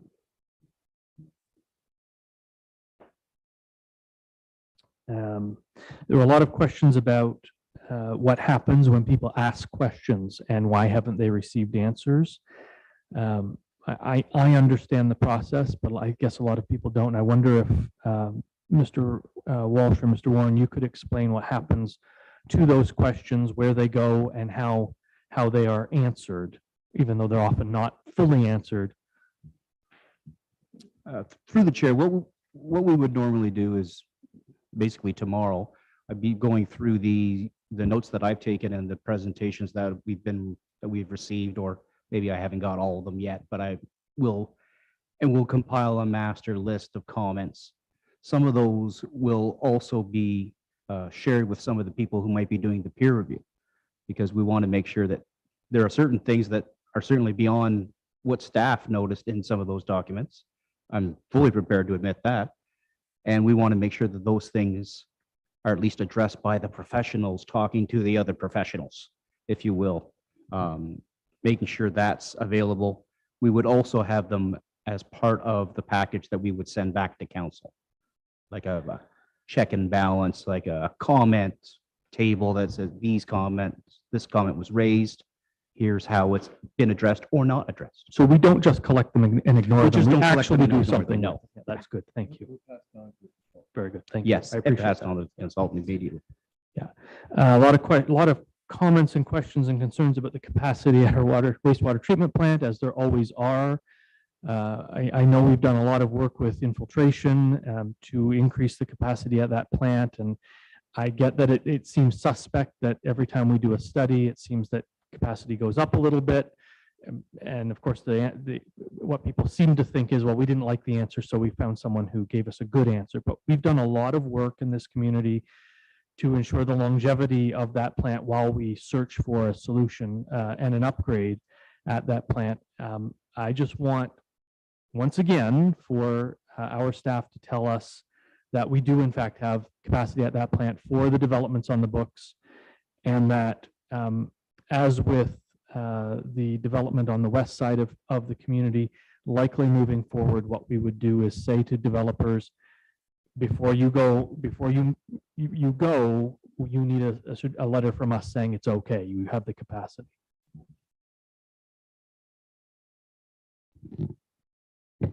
To Mayor to Council, that's correct.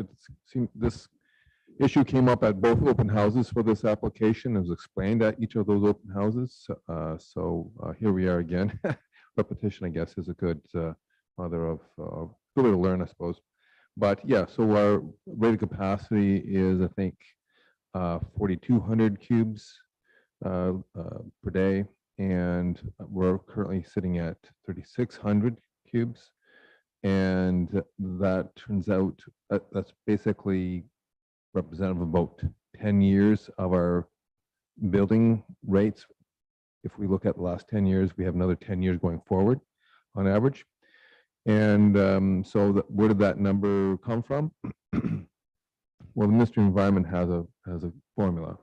And the formula means we take in the last 3 years of the volumes that are real, what we have actually been using.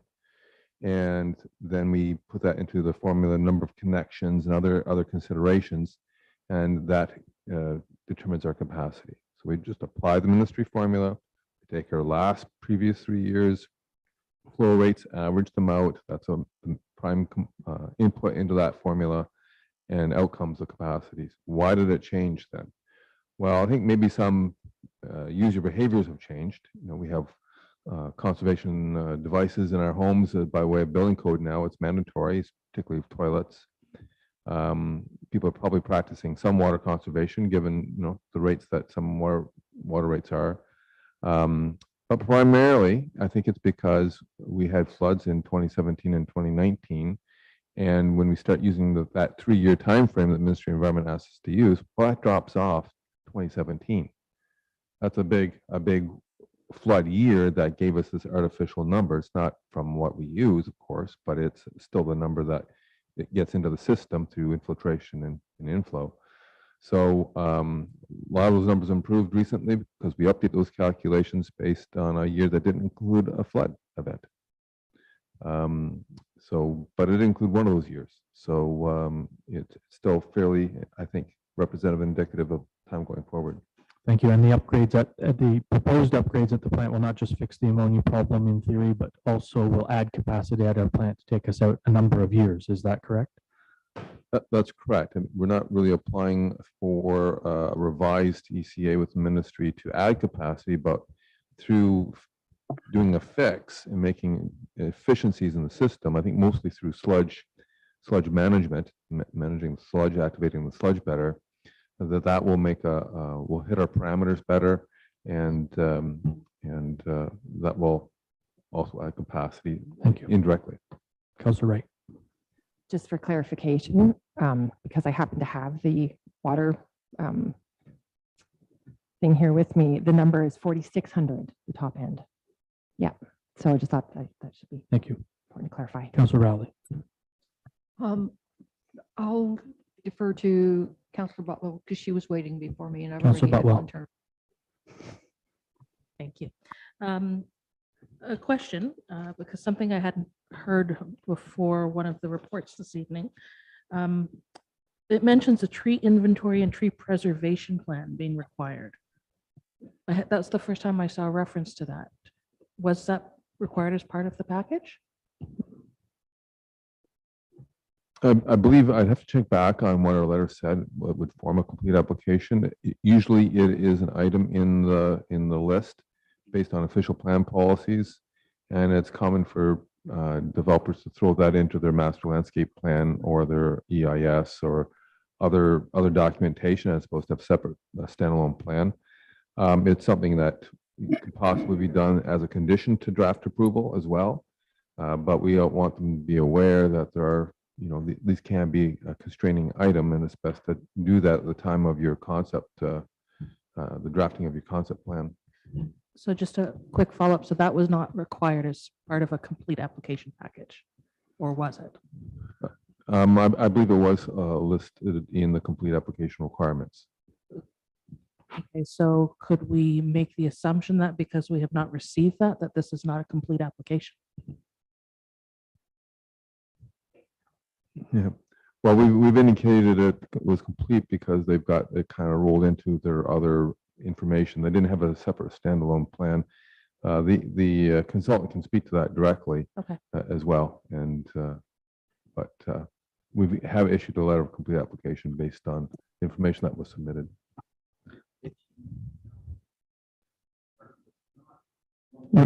Microphone. You gotta use your microphone.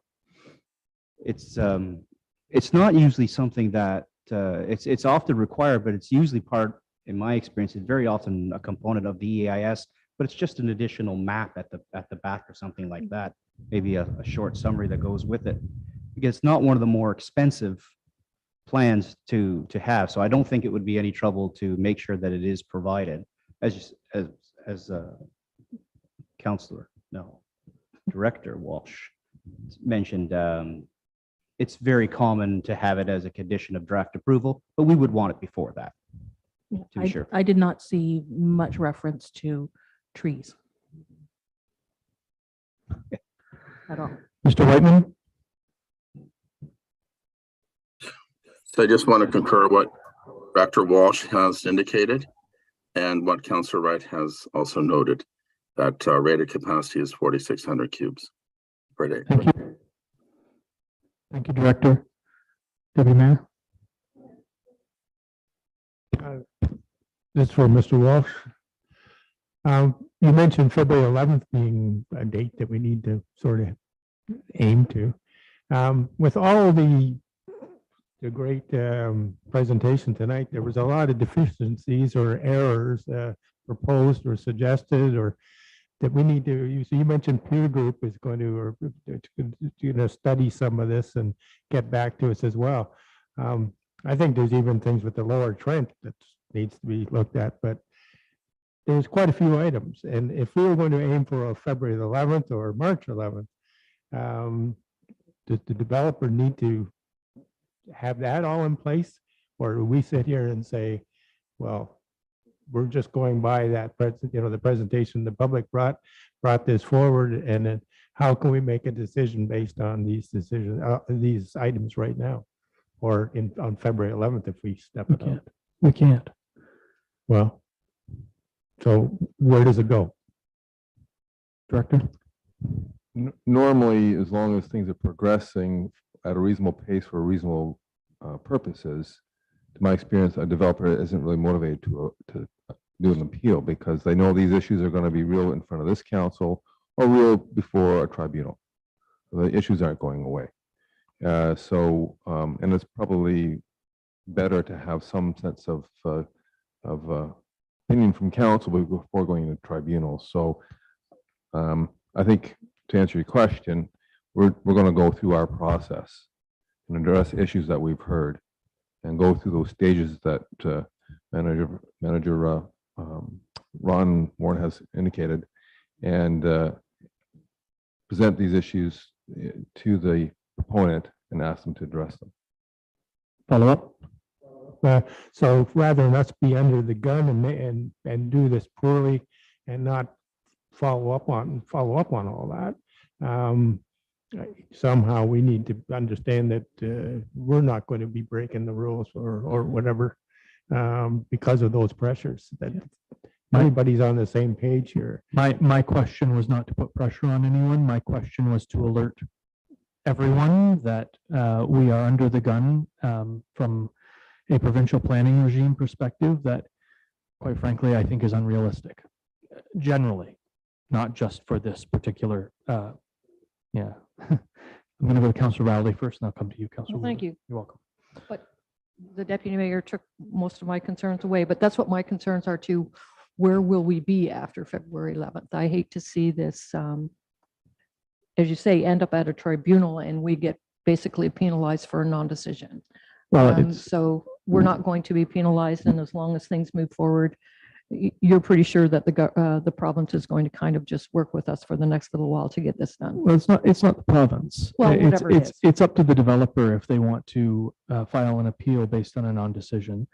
And we won't be penalized. We would just be going to the board, or what we used to call the board, the tribunal, right? And defending the non-decision and providing the tribunal chair or whatever that person is called today, the chair, with the reason why no decision was made. These are not unreasonable people who go around the Ontario Land Use Tribunal. They get the process. They understand planning, and I think they would be quite sympathetic to the municipality, quite frankly.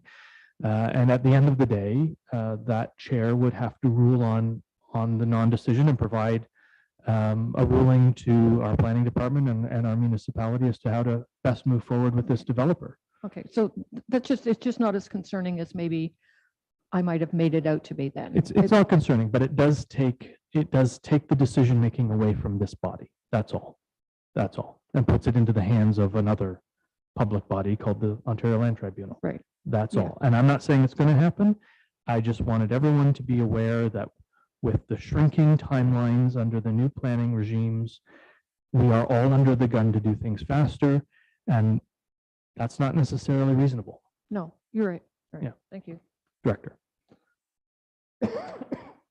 Yeah, I was just going to make not a major point necessarily, but with in the event of appeal, previously as an LPAT, any information that council didn't have to make a decision got bumped back to council by the LPAT. With the new Ontario Land Tribunal, that's not always the case anymore. Reinforcing your point, Mayor. Now they may have a bit of a blend in there. They may bump some things back to council. I don't know. I haven't been to the new OLT to see procedurally how they operate, but they may very well just bump things back to council to some extent. I don't know. So it's a brave new world. It's a brave new world. It's called a hearing de novo, meaning that they have the ability to consider just as if it were a fresh application. So yeah, it's a brave new world. Councilor Wheeldon. Thank you. There were a number of people from the floor this evening that suggested that the municipality just buy it from the developer, et cetera. Hypothetically speaking, what would that look like, and what kind of timeline would that have if we wanted to propose that?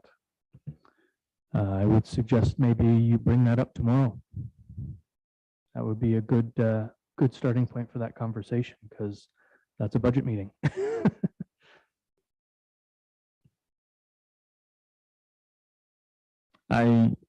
I would just caution council, touching on the suggestion about acquiring any lands in open session, period.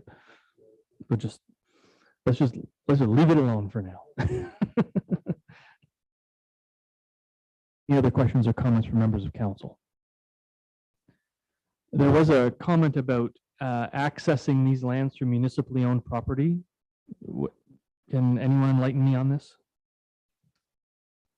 Sure. So there is a statement that was made earlier about it being a closed road around Sullivan.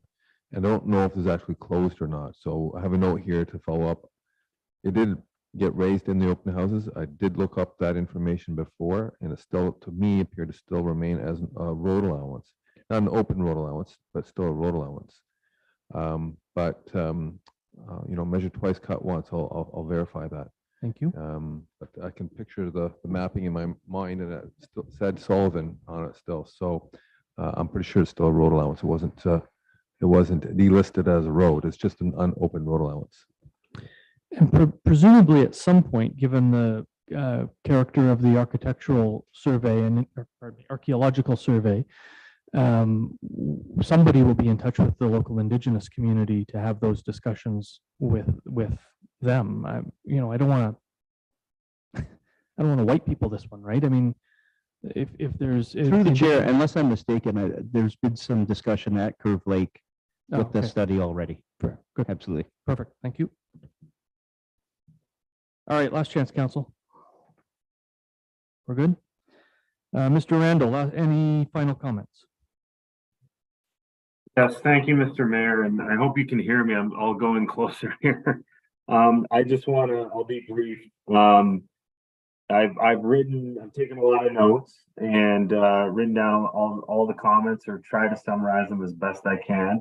I know that staff will be working on summarizing that as well.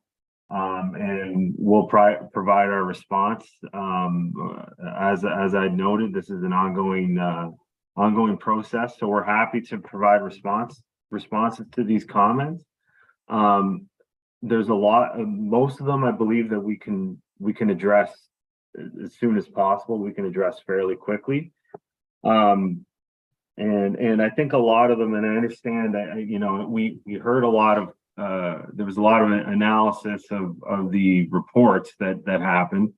That analysis will be undertaken by the professionals that the municipality has hired, as well, as I'm sure council is aware that they do go through a peer review process, and Lower Trent is involved with the review. So I trust that council trusts the opinions of those agencies and those reviewers. But we will certainly provide a response to these comments as best as we can. And just some very basic things. I know I'm not going to try to respond to everything. Obviously, I can't. But just some very basic things. I know there was a lot of talk about the setbacks. The setback from the flood line and the setback from the wetland overlap. So the flood line setback is within the wetland setback. So it's not 30 meters plus 45 or plus 15 makes 45. They are overlapping, right? So the flood line's within that setback. In some cases, it cuts out of it. We've accounted for that. We have, in addition to that 30-meter setback, I noted the 3 meters, and that's over and above what was actually typically recommended for those features. And the reason we did that was so that there could be some maneuvering during construction and that sort of thing adjacent to the setback. So we are going above and beyond in that case. So I just want to get that out of the way, because there was a lot of that happening, and I think that just sort of, you know, brings to everyone's attention that I think that, as far as I'm concerned, that there's a lot of information in these reports, and I, for one, am not going to make conclusions or draw conclusions about traffic studies or environmental impact studies. I leave that to the biologists. I leave that to the traffic engineers, and I trust that the ones who will be reviewing it will provide good comments that we'll respond to. So thank you, council, and I do appreciate all the comments, and I agree it was very a very civil and worthwhile discussion tonight. Thank you. Thank you, Mr. Randall. Appreciate your comments. Any final comments, Mr. Warren? None at this time, thank you. Thank you. The motion before me is moved by Councillor Wheeldon, seconded by Councillor Rowley, that the report of the Planning and Development Department dated January 16th, 2023, regarding the proposed zoning bylaw amendments at 13/2022 and plan of condominium subdivision sub 2022-01 be received. And further, that after receiving comments from the public, commenting agencies, peer reviewers, and municipal staff, that a staff report is brought back for council's consideration regarding the proposed residential condominium development located on Elgin Street in the community of Gosport. Comments or questions? Well, go ahead, Councillor Rowley. Is that going to cover all of our concerns? I just want to make sure now that we're not leaving something out of there that we're going to have to come back to. So what this tells staff to do is take everything they have tonight and predating tonight, give it consideration, do whatever they need to do from a planning perspective, and then provide their best recommendation in as timely a manner as they are able. Correct. I just think wanted that's all we can do tonight. that we all understand the same thing. Anything further? Those in favor? There being none opposed, that motion is carried.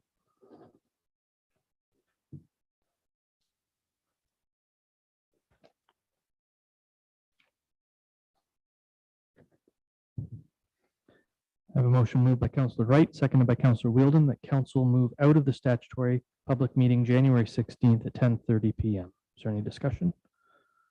All in favor? Being none opposed, that motion is carried. That brings us to planning and development reports. The first report is with regard to the Hamilton Woods West subdivision.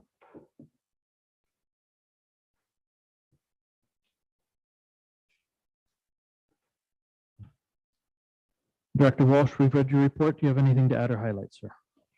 Nothing further, Mayor. Have a motion moved by Councillor Butwell, seconded by Councillor Fredis. The council received the staff report dated January 16th, 2023, regarding the municipality entering into a subdivision agreement for Hamilton Woods West Subdivision Phase 4, that the bylaw to authorize a subdivision agreement between the Corporation of the Municipality of Brighton and Gordon Toby Developments Limited for the Phase 4 Hamilton Woods subdivision be enacted. The council will give final approval to the draft subdivision M plan for Phase 4 of Hamilton Woods subdivision, comprised of lots 1 to 31, block 33 and block 34, and blocks 32, 35, and 36, together with blocks for reserves and requiring easements under authority of Section 51, Sub 58 of the Planning Act, and that the finally approved M plan be registered within 30 days of the date of approval, that the mayor and clerk be authorized to sign the subdivision agreement, and the council authorize the municipal solicitor to include any legal descriptions or other revisions as required for registration, and to register the final approved subdivision M plan and subdivision agreement. Questions or comments from members of council? Councillor Ferretis.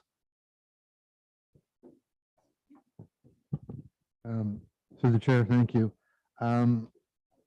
I was kind of expecting to see a pre-servicing agreement, but on reading all of the documentation, if I understand this correctly, essentially what would have been in the pre-servicing agreement is included as schedules D and E and is within the development agreement. Have I understood that correctly?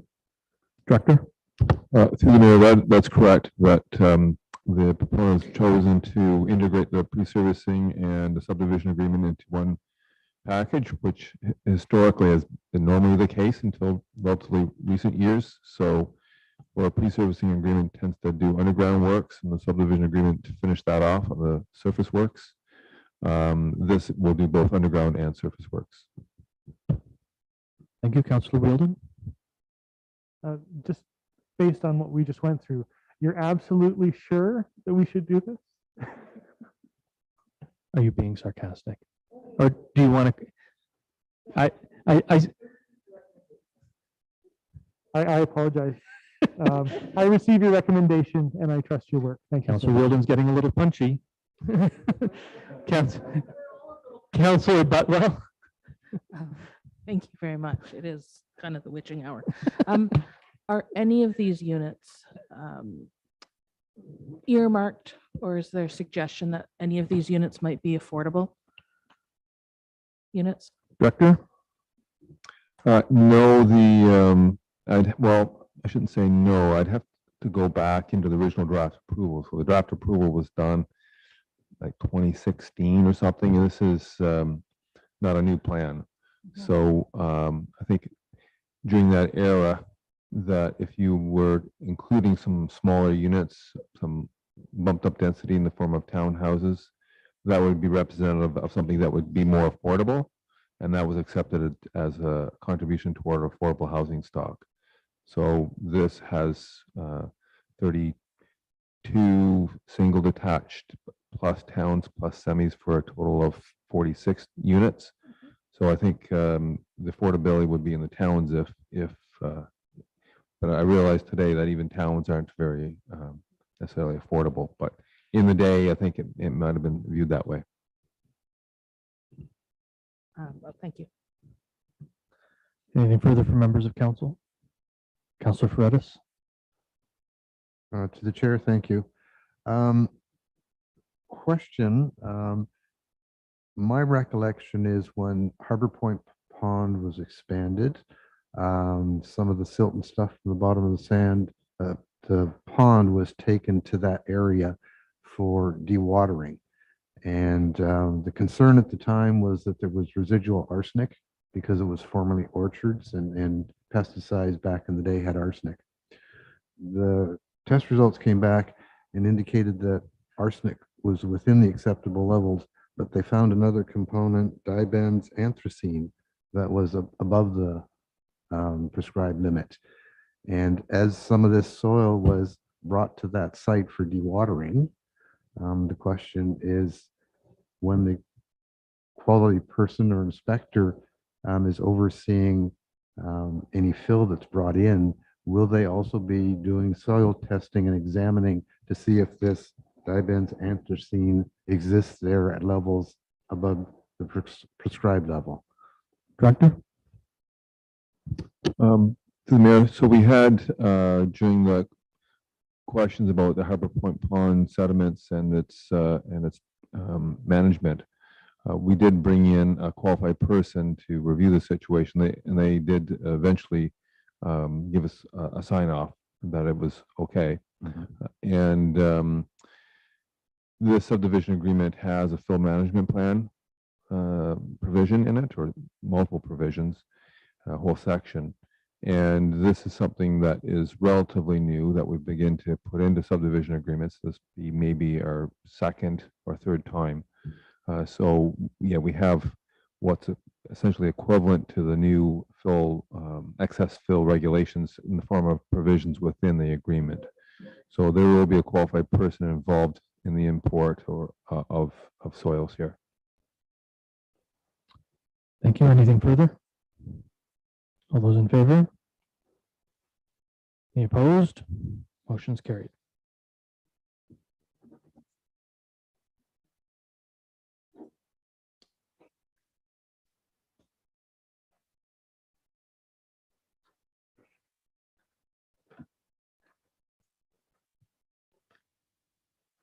Just got to get there.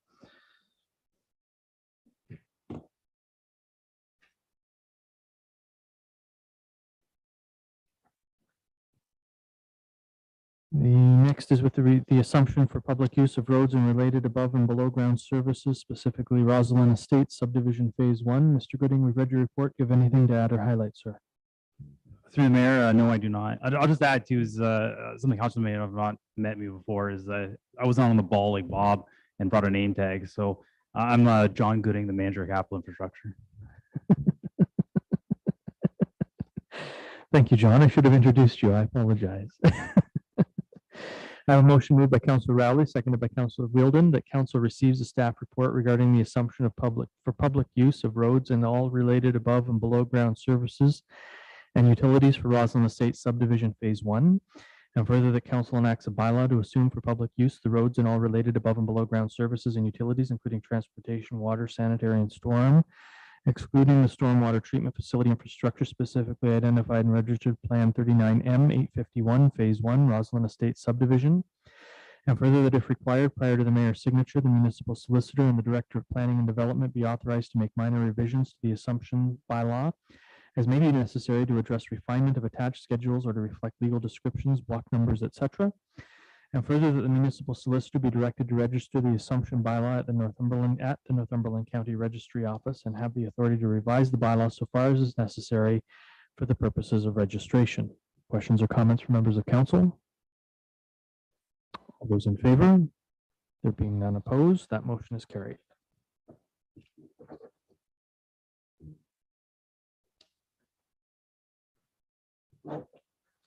We have no items for information purposes. We have no unfinished business listed on this agenda, which brings us to bylaws. The first is with regard to Phase 4 of Hamilton Woods, moved by Deputy Mayor Anderson, seconded by Councillor Butwell. The council gives a bylaw its first, second, and third reading and finally passes on this date, being a bylaw to authorize the mayor and the clerk to execute an agreement between the corporation of the Municipality of Brighton and Gordon Toby Development Limited regarding a plan of subdivision on a property located in Concession 1, Part Lot 1, RP 39R 12367, Part 1, being Phase 4 of Hamilton Woods Subdivision in the Municipality of Brighton in the County of Northumberland. Councillor Butwell, you voted against the original report. Do you still want to second this motion? Then I will remove your name and ask if there is a seconder. Thank you, Councillor Rowley. Any discussion on the motion? Councillor Wielden? I feel like I must have missed something. Do you mind if I ask why you voted against was it because of the affordable units? Councillor Butwell? Through you, Mr. Chair, it is central to what I ran on, that affordable housing should be included in every development that we pursue in Brighton. Thank you both. Anything further? Councillor Wielden? Is it possible to ask for more affordable housing or to arrange for some kind of program within the existing plan of subdivision? So I think it is the norm now that we ask for it as we move forward. This is a part of a phase in a subdivision that was already had been in process prior to any of these considerations for greater affordability. And as the director said, during the original discussions on this, things like semis and towns were considered more affordable. And they are more affordable, of course, but they're not affordable. They're not affordable under the definition. Director?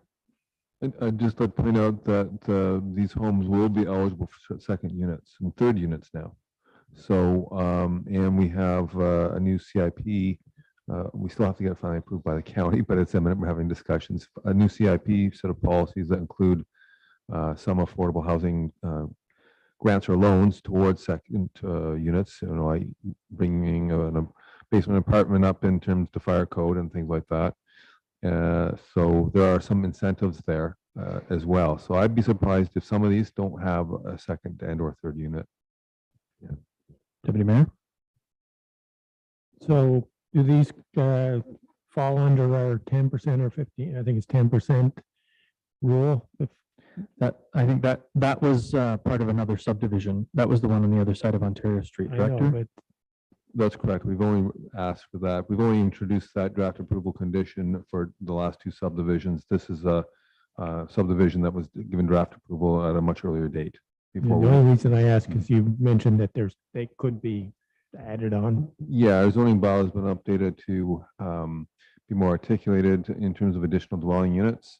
And the province has also opened things up for those additional dwelling units as well through provincial legislation. So I think you know, through permissions and through incentives that may very well happen, is to have those basement apartments. I'm good. Anything further? Those in favor? Any opposed? Motion's carried.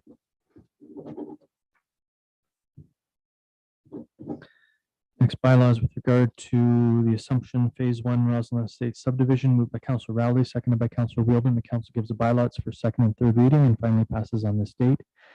In a bylaw to assume the roadways and certain work in Phase 1 of Registered Plan 39M 851 being Roslyn Estates subdivision in the Municipality of Brighton. Any discussion? All in favor? There being none opposed, that motion's carried. Brings us to question period. Gentlemen, do you have a question? If you can bring it up in the form of a question, you can make a comment.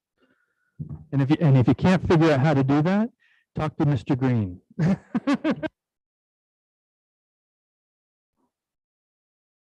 figure out how to make it into a question. Just to go on the affordability issue.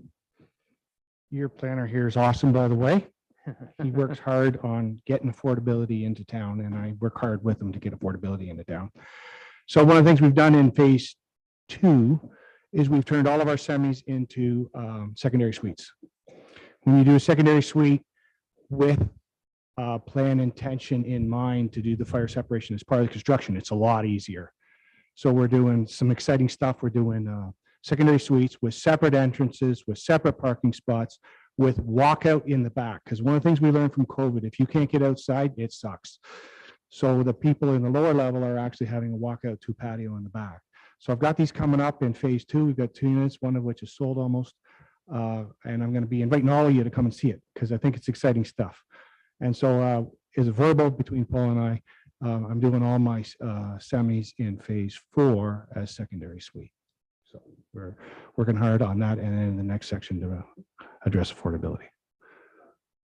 We didn't quite hear your question, but thank you very much. The question was, does that satisfy you? Thank you for coming up. We haven't actually ever met. No, I don't think so. Nice to put eyes on you. I agree. Our planner seems to be very good at what our planner does. And I will take you up on that invitation for you Okay, to terrific. show me your property.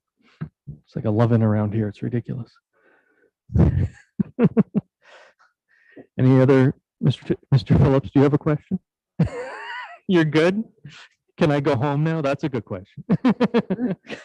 There's no in-camera session this evening. I have a motion moved by Councillor Ferreira, seconded by Councillor Butwell. The council gives a bylaw its first, second, and third reading and finally passes on this date, being a bylaw to confirm the proceedings of the corporation of the Municipality of Brighton Council Planning Meeting on January 16th, 2023. Is there any discussion? All in favor? There being none opposed, that motion is carried. And a motion moved by Councillor Butwell, seconded by Councillor Fredis, that the January 16th, 2023 planning meeting adjourn at 10:45 PM. Is there any discussion? All in favor?